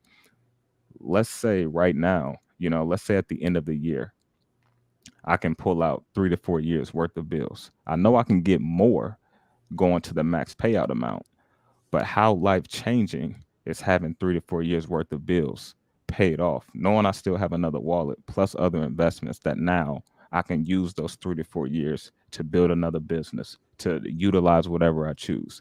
That's true peace and financial freedom, because Yeah. that's what we're doing. We're exchanging our time for money, regardless what you're doing, whether you're an entrepreneur or not. We're still exchanging time for money. So how do you stop doing that? Have enough passive income and assets to do that, right? Well, number one, live below your means. There's going to be a lot of people that spend a lot of money. So my thing is, first, I want to show people, without showing my private investments, show people my public investments. Hey, this is the money I have. This is what I'm growing it to. Now, this is how you utilize it. So that's my strategy, but it comes with time. Yeah, I did a video, I don't know, maybe a week ago, but it was just about all the stuff you got to get dialed in to be better. 5 tips to for some be a better successful investor. Things you need to do to make more income. For low income investing is what I was kind of focused on, because I think that's where a lot of people are struggling. They don't have a lot of extra money per month. But part of that video was the budget. Just like, if you don't have a budget, an Excel spreadsheet, something that knows, hey, what's going to come out when, and how high are my credit card balances, when am I projected to pay those off. If you don't have a game plan or a roadmap, and you're just letting things get debited out of your account, you're missing the whole picture. So I think that's a lot of the financial education that people need to understand is, they need to understand their financial situation, like get all that stuff down, understand what it costs them to live every month. They may find, like, oh my gosh, I'm spending all this money. I got 2 Netflix subscriptions. I only need one. Yeah. I mean, my wife and I even found, we had an extra Amazon Prime subscription, you know what I mean, that we had to cancel. So if you're not constantly assessing that and doing an inventory of what your liabilities and assets are, and the money flowing in and out of your bank accounts, if you're not really understanding that, then you're not going to be able to be successful. So everybody in the world should have a reasonable little budget, understand what their costs are, what's it going to cost for them to live a year. And then if the drip is a factor for them and it's going to start paying them out, how much do they really need to claim? Is a 5 and 2 going to work, and then they can pay all their bills? There's a bunch of different factors, but people need to take the responsibility for their own financial literacy and get after it, because in the end, no one's going to come save you, and you're not just going to become rich. And even if you become rich and you are pulling out $10,000 a day, it's just as easy to lose that as you made it. You see that happen with people who make $100 million in the lottery, and then 3 years later, the money's gone because they don't have financial literacy. So everyone needs to take the opportunity and the responsibility to learn as much as they can about their own personal finances, what they really need, what they don't need. And then when they get that injection of capital, they've got everything set up. They already know what they're going to do, and they just don't spend frivolously and then end up broke 6 months later. I agree. I agree. And I said this to some of my family members, right? Sometimes a lot of people don't know where to start when it comes to like investing. What do you recommend? What video or what book should I read? Right. And sometimes you can pinpoint, but a lot of times I always like to go to like, how do you learn? Because that's the best way, to do it first and foremost. Because I mean, watching a video can help point you in the right direction, but it's not the end all be all. You know what I mean? You still got to do that work. So I would say, whatever you want to focus on, whatever industry, or say you want to learn a new language, no more, no less. Just take 5 minutes a day. Just 5 minutes a day. Imagine where you would be in 30 days, in 90 days. Just 5 minutes a day. No more, no less. Imagine how much growth you will have in that specific topic. And Yeah. most people won't even do that. And it's No. like, when you put it to them, you try to say, hey, you're worth this. You know what I mean? You're telling me you're not worth 5 minutes to pour into yourself. And when you say it like that, they're like, "Oh, I am worth it." Well, yeah, you know what I mean? Yeah. That's what you're doing. It's personal development. It's growing yourself. You know what I mean? And it all starts with us. You know what I mean? It's funny because I just touched on that in another recent video about the way people learn. Like, some people do, they learn from reading. They actually want to read it, and then they can commit it to memory. Some people want to watch videos. For me, the videos are nice, but I got to do it too. I need that like kinetic connection to help my brain connect everything. So that's why I learn how to do stuff, and then I do the videos on it. But yeah, 5 minutes a day. I mean, people just need to take responsibility for that and realize that no one's going to do it for them. Like they need to spend the time trying to educate themselves, get as smart as possible. And you're right, in just 5 minutes a day, like with a quick 5 minute YouTube video on DeFi, by the end of the month, you've already spent all that time. Now you're starting to get the lingo. You're understanding how these ecosystems work. Now you could try to explain it to someone else. And I think as a general rule, and this has happened throughout history, people just stop learning. They get through their normal schooling and they get to their job, and then they're just happy at that level, and they stop learning. They stop reading books. They stop getting curious. They stop watching YouTube videos about stuff, and they wonder why their life isn't progressing. But just because they're not really putting the effort. The truly successful people, very few of them get lucky. Most of them just have relentless habits of continuing to learn. I mean, I fail every day. I'm garbage at a lot of stuff. All my initial stuff when I start out doing stuff is terrible, and then it gets a little better and a little better. But even every day, like I run into issues with some of the commercial real estate that I do that I've never seen before, and I feel like a complete idiot, and I've got to work through major issues and $100,000 budget mix-ups and different stuff like that. So that stuff constantly happens to me, and it's painful. And I learn the lesson, and the next time that doesn't happen to me. So people need to realize that they're going to have to take a lot of L's on the path to get to the top of the mountain. I agree. I agree. There's a lot of people I know that I've met just through kind of my YouTube career as an influencer and content creator. And most of them that still have money to this day, like, $1 million or a few million, all of them say, man, it took me a few years. I lost a lot of money before I actually, been able to keep it. Like this money, or like, to be honest, this year, if you aren't new to my channel and you've been following any amount of time, you guys know I lost a lot of money with Voyager, the exchange. Lost a lot of money, dude. Took a pretty nice L this year when it comes to crypto investments. You know what I mean? But I tell people, don't let that opportunity or that lesson stop you from investing, because that's what they want. Regardless if it was orchestrated business, whatever it is, don't let that stop you from investing, because investing is still the cheat code to wealth. Don't stop. You know what I mean? Totally. And Yeah, honestly, you that only lose when you L, stop. yeah, that L just made me want to go hard even more. Oh yeah, for You know sure. what I mean? Got it Like I didn't back. have all my money on the exchange, but it was the only exchange I trusted, Yeah. and that shit happened. So Yeah. it's like, all right. It happens to everybody. Like every real successful story, if you go back and like read the books and stuff that these guys have put out, I think even Mark Cuban tanked like his first couple businesses. Like it's really common. And so um, when you look at people's stories, sometimes I'm like, oh yeah, but he tanked this business and that business. I'm like, you clearly have no idea what it's like to be an entrepreneur. Like I guarantee all of us have a cemetery of burnt Oh yeah. businesses and ideas that we tried and failed and we lost money, and that's part of those steps you got to build on. You just build on all your failures, and that's what those steps is what takes you to a higher level. So that's everything. And a lot of us in this DeFi space, I know, have taken fat losses with rug pulls and this and that, and they suck and they hurt. But then you get a little more educated. You learn how to vet projects a little bit better. You learn when devs are actually producing good things and when they're not. And then, outside of the DeFi space too, same thing in business and everything. You start to learn those lessons. You get a little bit better at it, and then you set yourself up for success. But I guarantee I've got 100 more L's to take this year. But those 10 lessons that, ultimately will carry me to higher ground.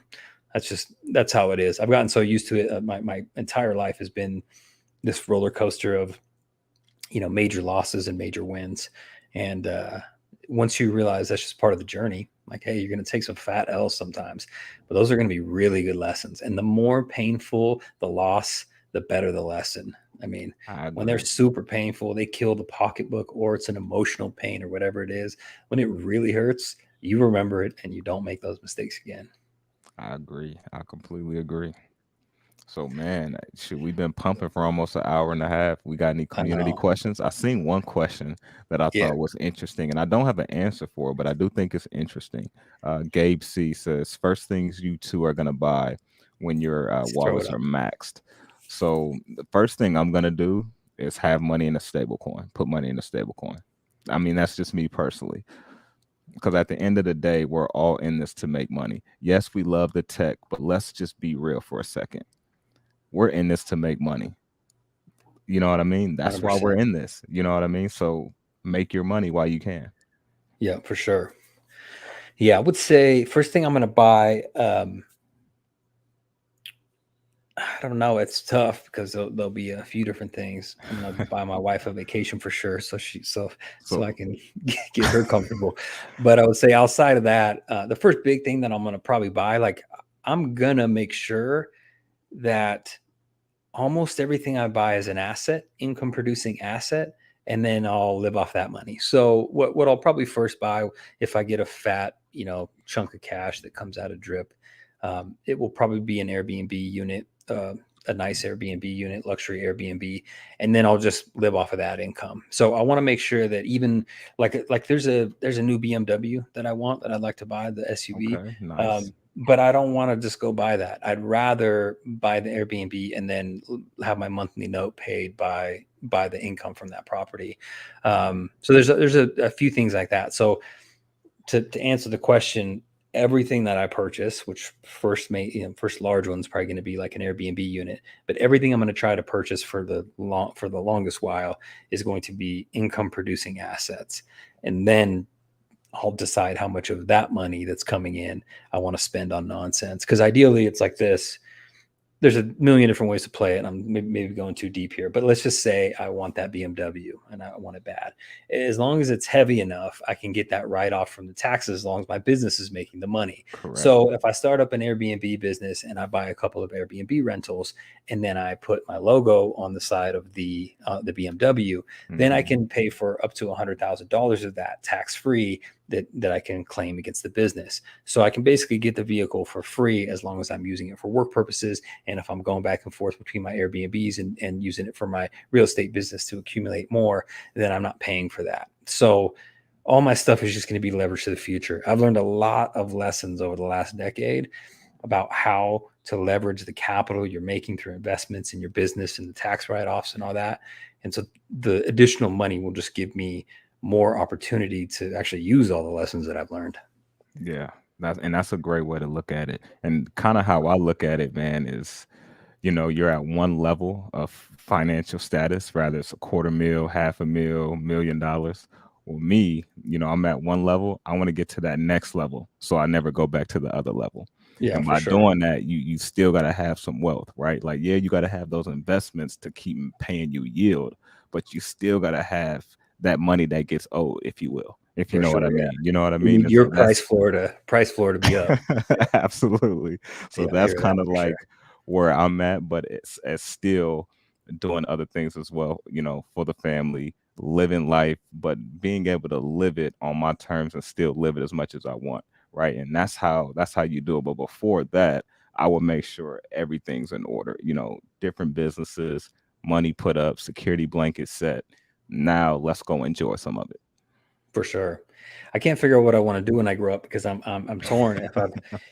If I get a bunch of money, like let's just say drip popped off and I had 20 million right now, um, part of me wants to know if I'd ever really be satisfied just hanging with the family and doing a lot of traveling and doing just like a little bit of work or whatever, but never really like progressing in my field, like to be like this amazing entrepreneur or businessman, not really spending a lot of time on that and just spending time being more flexible, spending time with the family and all that.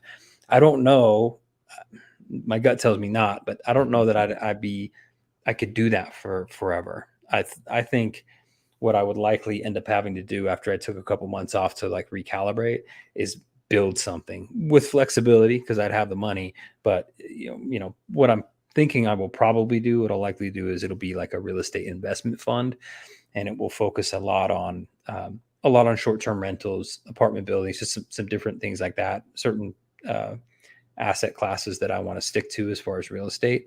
And then because I can build it as an investment fund, I'll go out and gain capital and I'll get 20 million from this guy and 10 million from this guy, and build that up into a massive real estate investment fund, and then run that and help and teach myself that process too, and eventually sell it off. But that way I just feel like, I don't know, the way my brain works, like I need a challenge. I don't know what would Yeah. happen right now if all of a sudden I just had a bunch of money in my account and I really didn't have to work. Like I don't know if I could function without like But what having. about any hobbies? What hobbies do you do? Like besides like just business, you know what I mean? Yeah. I mean, business for me a lot of times is a hobby. Like that's a lot what I I'm feel interested that. in, I feel business and that. investments.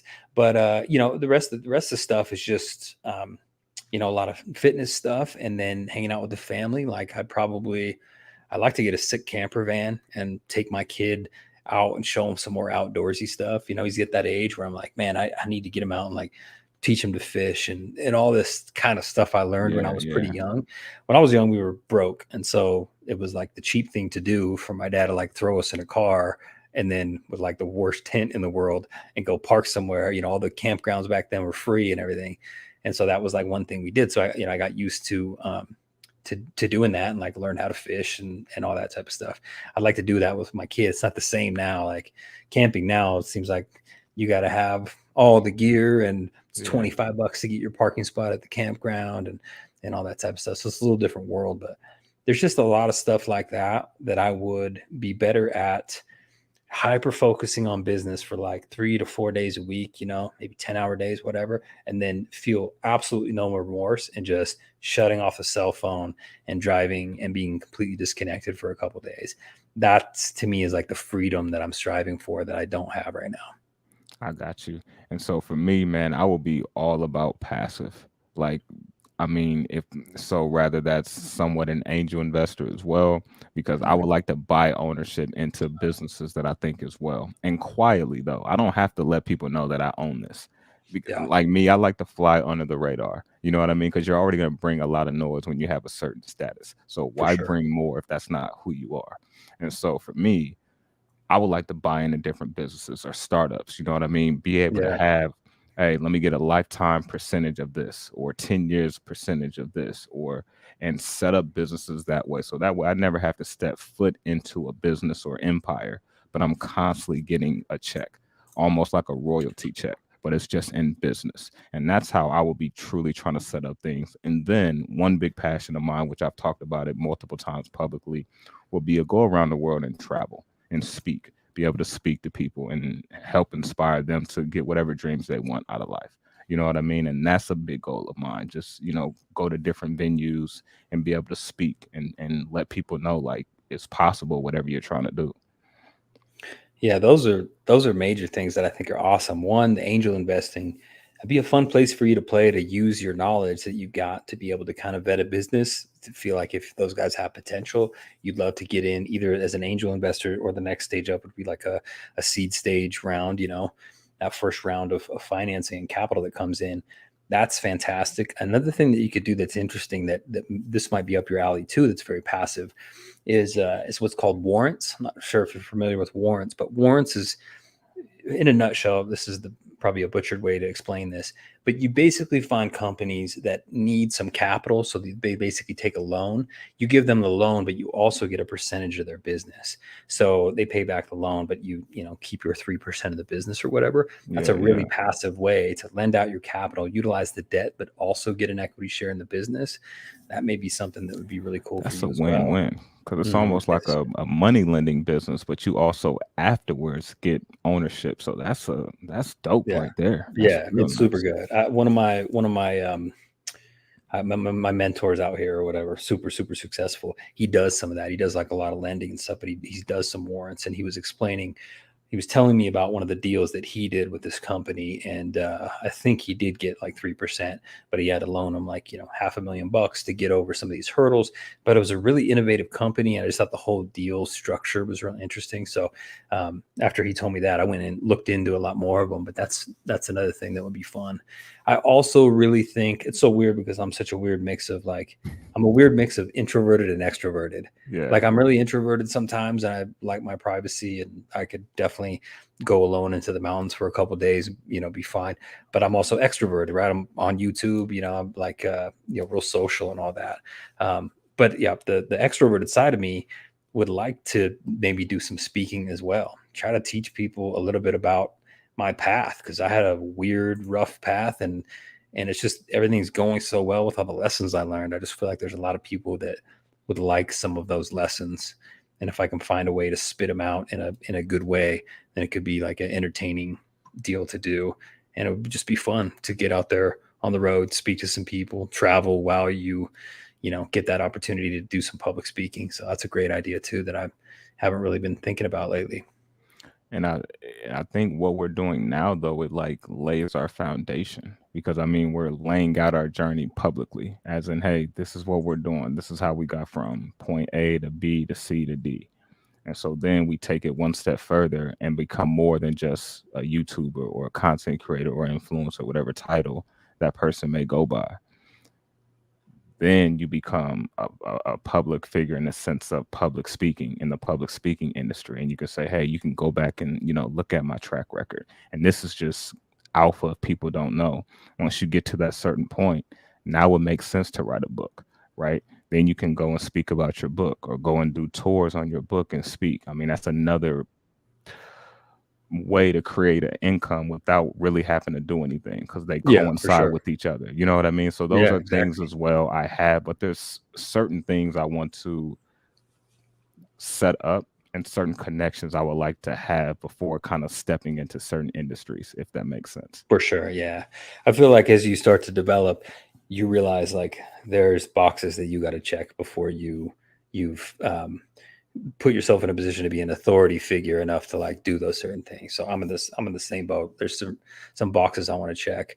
The nice thing is if you're aggressive, and for all the people listening, and you get a fat chunk of capital that's come in over drip, however long it takes you, whether you max in 3 months or you max in 2 years, once that capital comes in, if you start to leverage that, as you get rich and as your status increases and you get more of these deals done and you're involved in more things, as long as you're aggressive with it, the deals just start to, it becomes easy. The deals start to come to you. So people come to you. So you're public speaking. Now people are saying, hey, I just watched you. It was awesome. Thanks for letting us come. I have a deal that I'm working on. We're looking for an angel investor or seed stage round. We haven't told anybody about it yet. You know, can I send you our packet or whatever, our pitch deck? So you get deals that are off the table. That's why all these major investors that are buying apartment complexes and all that stuff, the big boys buy all that stuff before it ever hits the market. They've got an insider, they hook up, they work out a deal. It's a cash deal. They make it easy. By the time it's gone through the normal route and you're seeing it on, you know, the standard website to buy an apartment building or whatever, those deals are already marked up. So once you have an established track record, and especially if you're out there enough, like doing some public speaking, people are just going to gravitate towards you. They know you exist. They want to start pitching you ideas, and then it's easy to make money. Frankly, as long as you're assertive. Yeah. And I mean it goes from there. So I mean that's a big passion for me, man. Like, and one thing for me, I think I was still like, to me, there's still, have a true passion for YouTube. So I was still, there's a part of me that will still do YouTube just, you know, for the passion, right? I started doing this before I got paid, right? So why would I stop now? You know Yeah, what I mean? So I mean, it's a true passion. So even as I make more money, I will still do YouTube because it's like a hobby for me. It's something that also helps keep me sharp on certain things as well. Like when we're doing these videos, we got to do that education, not just for ourselves, but we got to double down to make sure it's proper when we're giving it out to the community and people that may watch the video. And so, I'm on the front screen here, but yeah. So when you look at it that way, um, I think it's good. we So good. maybe, Sorry. yeah, we're good. I was gonna say maybe StreamYard took you off. Yeah, something. All of a sudden, I was gone. I'm back. Yeah, Sorry, yeah, guys. yeah. But You're talking about your passion with YouTube and just continuing that. yeah, so I would definitely still do YouTube. I could definitely see a potential a new channel popping up on, you know, some type of topic or something, or focus more on another niche. You know what I mean? Rather it's motivation, inspiration, personal development, whatever it may be, right? Or vlog style, because I'm traveling more. Like this year, I've traveled so much. Like every other year, I've been to a different state this year. But I've been able to do that because of I work for myself. I have the funds to do it. You know, I'm in that position. So it's been great. I wouldn't be able to do that at a 9 to 5. I don't get that much time to do that. Yeah, You know, exactly. so to be able to be in a different state every other month, and this month I was actually in 2 states. I was in Philly and New York for, you know, just, you know, trip just to go. Yeah, You know what I yeah. mean? So not able to do that on the corporate plantation as much. Yeah, exactly. No, that's very, very true. It's funny. I was talking to Driptopian, and I noticed he's in the chat. He's always commenting. What a stud! That guy's so awesome. But we Driptopian, were man. Lee's chatting. a good dude. He's the best, man. So we were chatting the other day, and we were just talking about a little bit about YouTube and just like I don't really need to. Yeah, there's going to be a point here soon where and I just don't need to do it anyway. Like YouTube for me is probably a net negative as far as like financial, right? It takes a lot of time. There's a lot of stuff involved with YouTube, especially if you got your Telegram group and all that. Like it's a lot of time that you don't really get much money from, but it is fun if it's a passion for you. So we were just talking about, being at a point here soon when the money rolls in, about us just enjoying buying some additional tech toys and stuff to play with to make cooler videos just for fun, just to do it. You know what I mean? So just cooler cameras and cooler lighting and different green screen crap we're gonna try, and just messing around because that'll be really fun. And that's one thing that I don't know that I'm planning to give that up anytime soon either. I like the YouTube community. We get so much love in this community that it's nice. It makes it worthwhile. It's not like we get 2 comments on a video. Everybody's blowing it up and asking questions, and then it gives us ideas for another video. So because it's so interactive, it makes it really gratifying.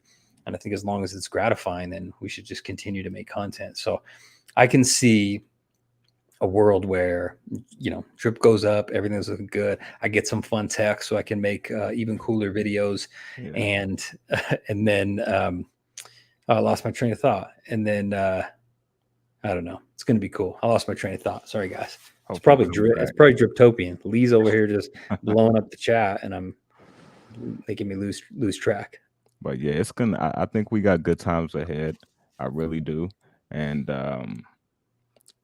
me buying at 94. So I don't know if you watched the video where I talked about my average cost, Scott.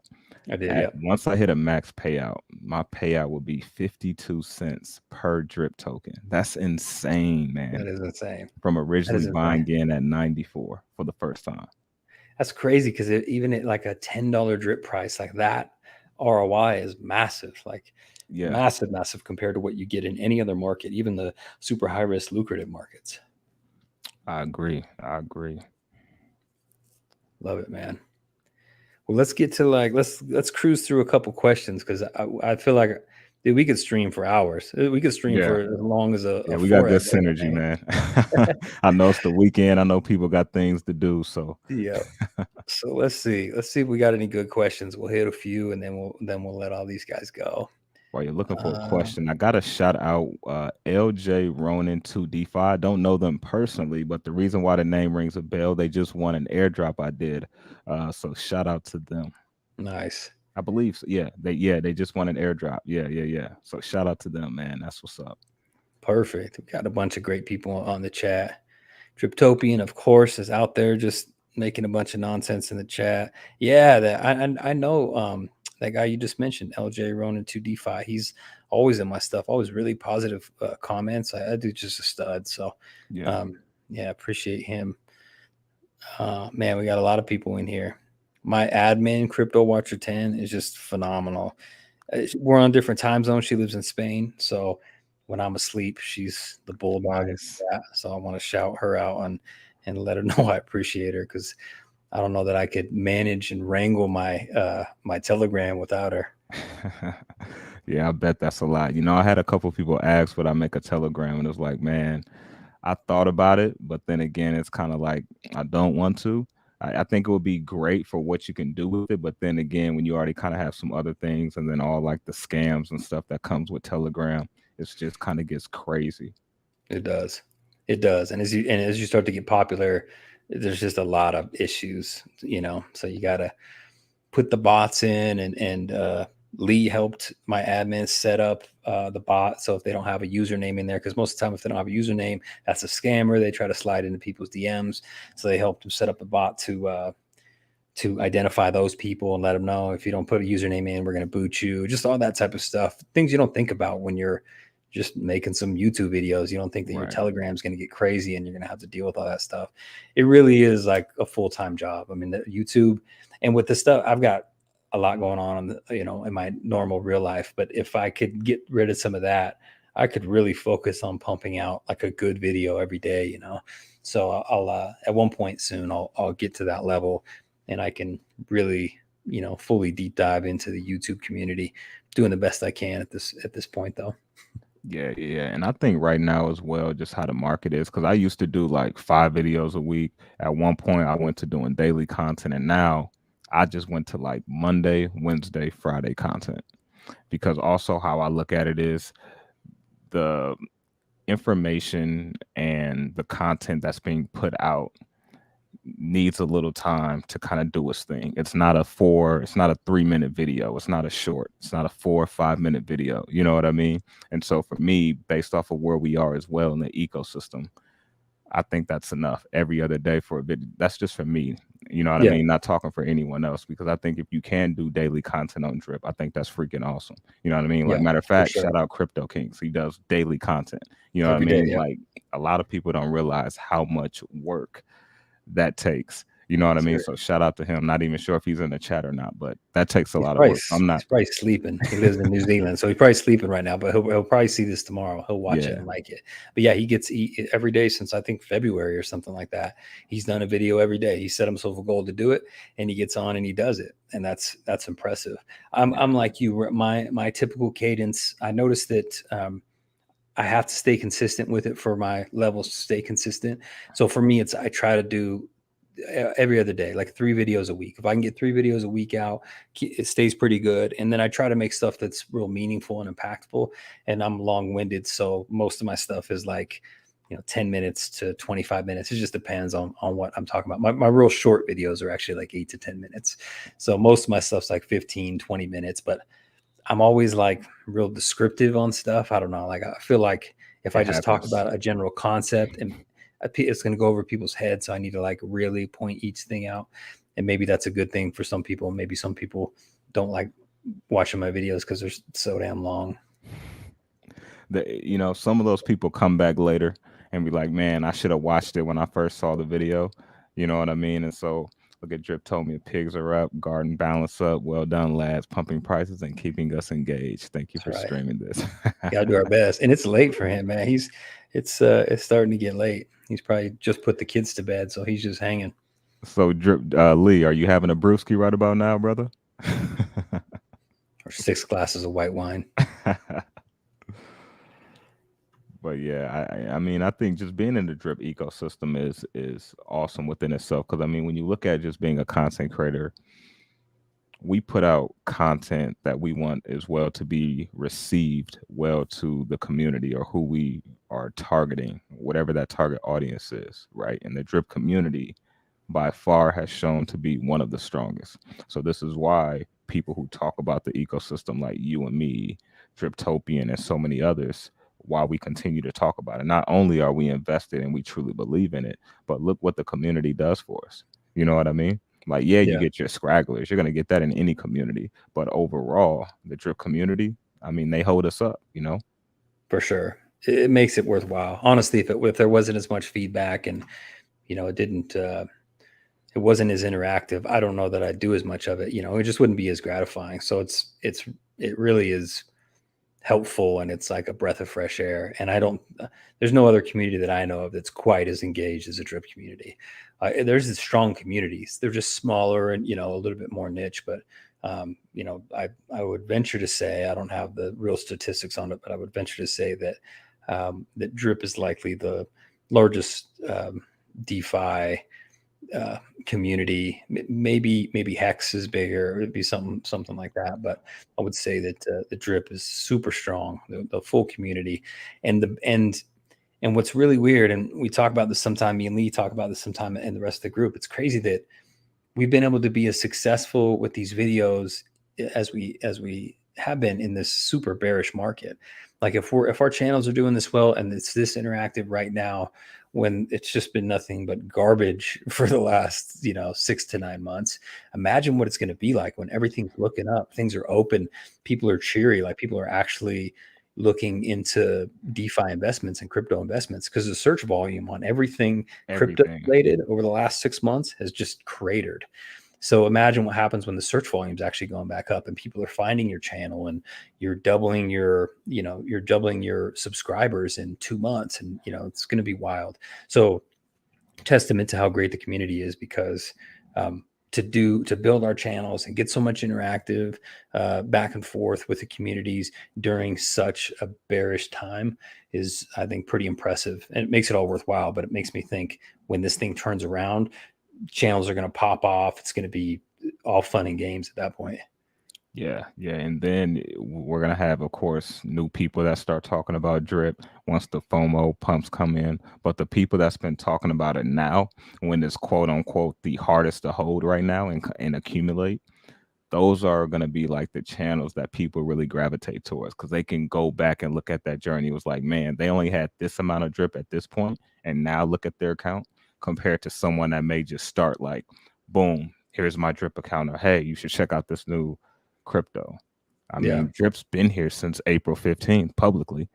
Yeah. Yeah. Where you been? Exactly. you know People are gonna look, search, and even when I search and for like a video on something that I want to check out a new investment, I am looking for people. I am looking for channels that have a lot of views and a lot of followers, because generally that means their content's better a lot of the time, right? When you're first starting out, I know even though your content is good, it takes you a while to build a following. But a lot of time when I'm searching for stuff, I'm just searching for like channels that have at least a good amount of followers and the views are good. Then I'll go to that video, I'll watch it, and I'll learn from that. And then I'll try to find some of the others. So channels that are building now and are going to, in 6 months, are going to have a reasonable amount of followers. Those are the channels that are going to get viewed when people go to the regular search box in YouTube and search about drip. They're going to find your channel, like your content, and your views and everything are going to get bolstered up. And for a lot of people who are team builders, that'll help them with their referrals and stuff. But most important thing is to educate people to get into the system, if they're okay with some investment risk capital, just to get in and start the process, start learning. I'm always okay when I'm getting into an investment to lose some money. Like, I'm prepared to lose money on almost every investment now. Why? Because I've done a lot of investments and I realize, like, that's just a normal part of the flow. So when I'm throwing in money to stuff, a lot of times I'm like, okay, this could be a loss. But in between the time where I figure this out, I'm going to actually learn a lot about the investment. Same thing happened to me with like yield farms and different miners and stuff. Some of them are rug pulls. Some of them are just, I got in too late and it was just a cash in, cash out. And so I ended up negative on the ROI. Some of them I made really good money on, but I didn't cry about the money I lost. I know that in the aggregate, that's how it's going to work. In the aggregate, I'm going to be on an upward slope, even though I've got big up days and down days like a stock chart. I agree, man. I mean, well said. Well said. Let's see. Let's try to snag one more. Let's see. We got a couple of things. One came up. I could try to hit this real quick, because where was it? We hit it earlier. So Blush DeAndre, we discussed this a little bit earlier. Talk about the garden a little bit, strategies if they've changed. We chatted about this in the very beginning, and for me, my strategy hasn't changed too much overall. I've kind of flatlined as far as LP production, but the drip price has been going down a little bit, and the contract balance has been going down a little bit. So that's to be expected. Some people, I think, are draining to get ready for the farms. So for me personally, I have been claiming every other day a portion of a day for to buy pigs with. I've been splitting the LP, taking the drip, and then using the BUSD to buy pigs and just adding those. I'm about to stop doing that. And from that point forward, I'm not really going to buy any pigs outright. I'll probably just use LPs from the garden, put them over in the farm and earn it that way. So if I get a chunk of capital, rather than purchasing the LP or purchasing the pigs outright, I'll probably just buy LPs and stuff them into the farm. So that's my strategy. It hasn't really changed. I'm just about where I want to be.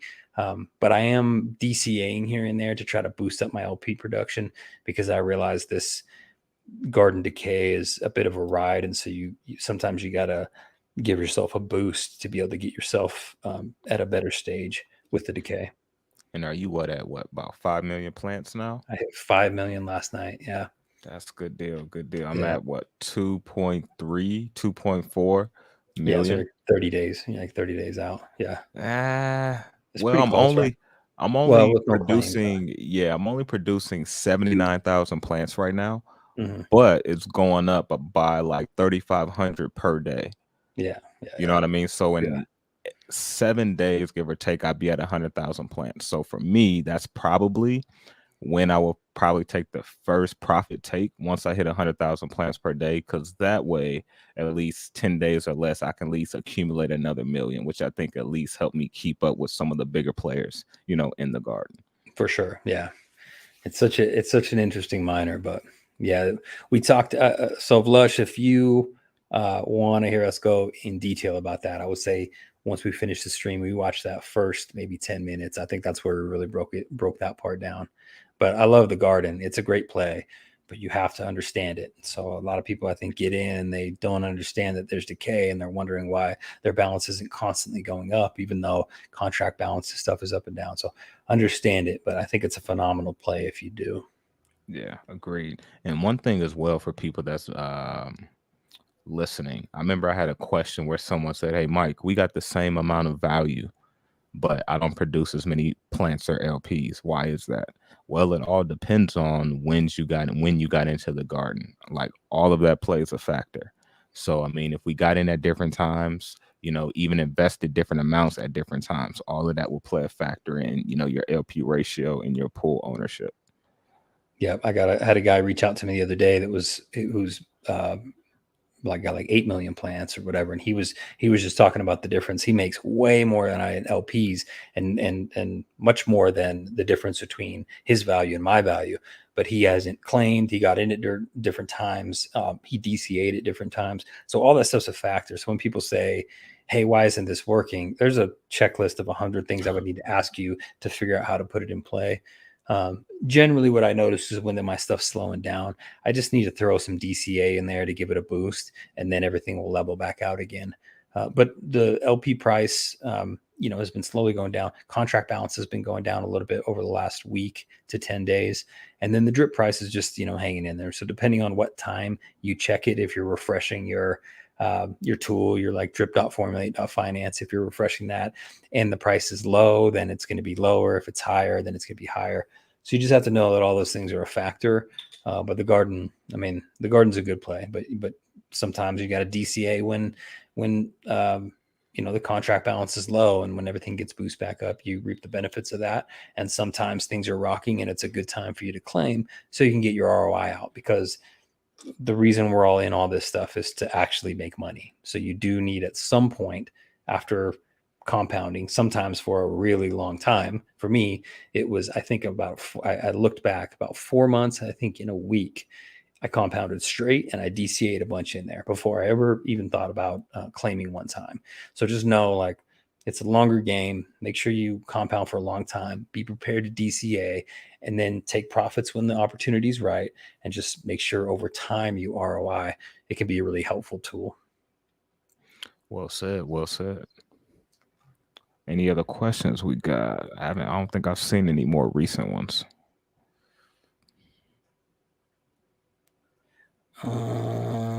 Let me bring this one up. I haven't read through it, so I don't even know if I have an answer for it. Okay, so we'll do this one for the last one because we're coming up on 2 hours. Like I said, I could keep going on this forever. How do we think auto compounding dog pool will work when we go to take profits if the rewards are rolled back in? Would we be unstaking dogs and selling B&B rewards only in the regular dog pool? I don't know how that profit taking is going to go. I'm assuming there's going to be an option for you to claim.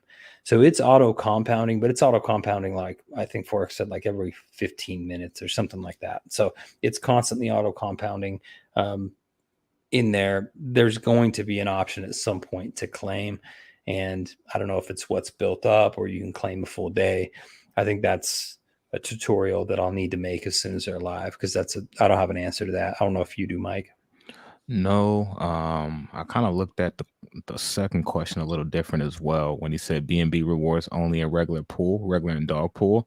I mean, I would assume it didn't specify in the white paper, but I would assume the B&B rewards are for both pools, manual compounding and auto compounding. It's just a matter of, do you want to set it and forget it, or do you want to go in and manually do the compounding? Because dog pound is solely set up for us to earn B&B. So in my opinion, I would think, I mean, it's not open yet, but I would think both pools will pay us out in B&B, because that's the whole goal. It's not to sell dogs. It's not to sell the native asset. So I would assume those rewards will be in B&B when it comes to the dog pound. And then the pools, that's where you will earn your dogs.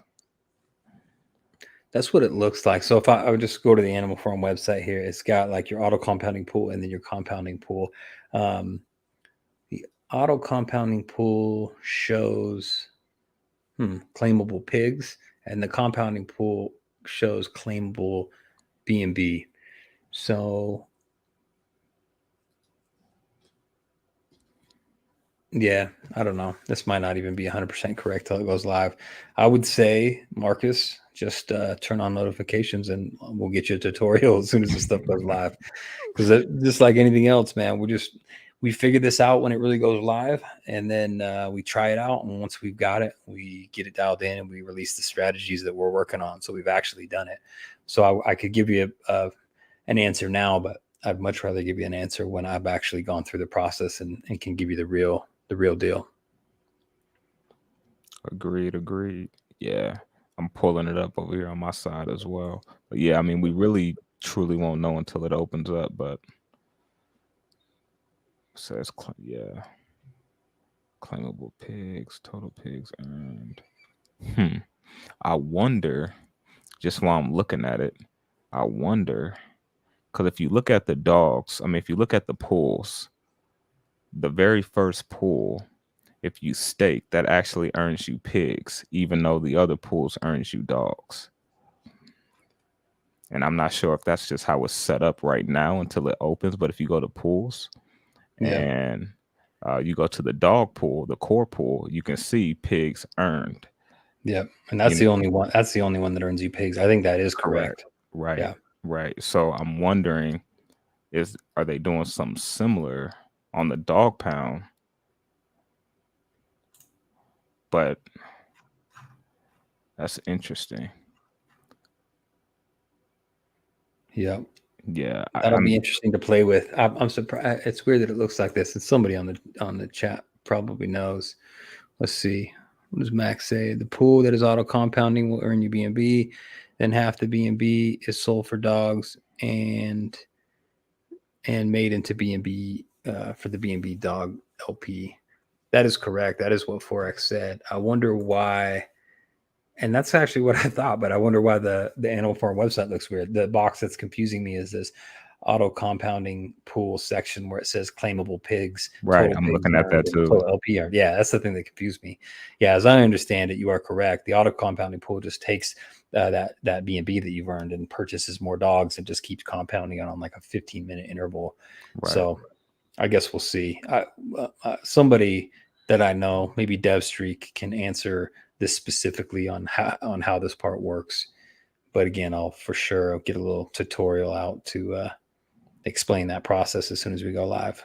Right. Unless, but I would think, it would be in the white paper, or he would mention it, unless it does something similar, kind of like the pig pen, how it pays out BUSD and pigs, and the dog pound may pay out B&B and a small fraction of pigs only if you're auto compounding, potentially. I mean, that's just a theory, but you know what I mean? Yeah. I'm interested. That whole box has me confused now because when I looked at it the first time, I didn't really notice that it's got the claimable pigs and total pigs earned in the auto compounding pool. Because to my understanding, that auto compounding pool is really to generate B&B. But we'll see. Cool. Let's see. So right now, there's a couple of videos that I've done out there on the reservoir, and I know other people have as well. I would say best thing to do would be to just search us up. There's a good amount of YouTubers that are some of the bigger boys that have answered that question really good. So that'll be helpful. And I think a good thing And too, like regarding the reservoir, they added it now to the drip.formulate.finance. So I think that would be a great way for people to see kind of like their APY, what they're earning. Like I think that helps a ton because we didn't yeah, have that at first. no, yeah, they just released that. And I think right now, I want to say DevStreak said that everyone has access right now for like 7 days for free. So drip.formulate.finance will get you to that website. And then you've got access for free so you can mess around in the tools. But Reservoir is a new one. That'll be helpful. So in the near future, I'll probably do another video on the Reservoir. There's just been other stuff to focus on lately, but that would be a good one considering now there's another tool to actually help you track it. But that helps build up the price floor. So if you've got a good bag in the rest of the ecosystem, consider putting some BNB in the drip reservoir to help the liquidity for drip.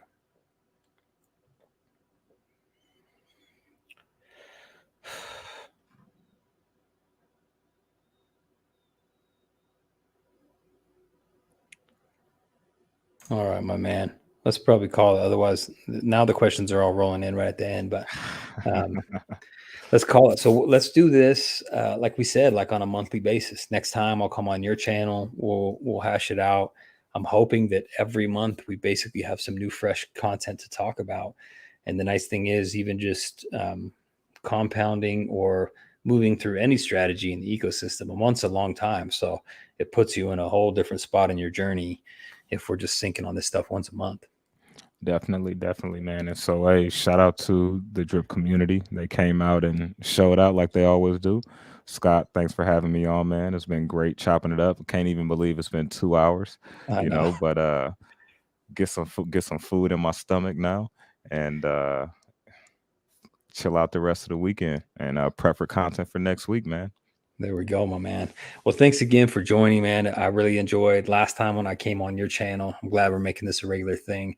I think the community likes us, how we vibe together. So I appreciate it as always. And we'll link up again here soon. Likewise, Scott. Likewise. I'll have you on in a month or two, send you the invite, and we'll make it happen. Perfect. Thank you, Mike. Appreciate it, my man. All right, man. Take care, guys.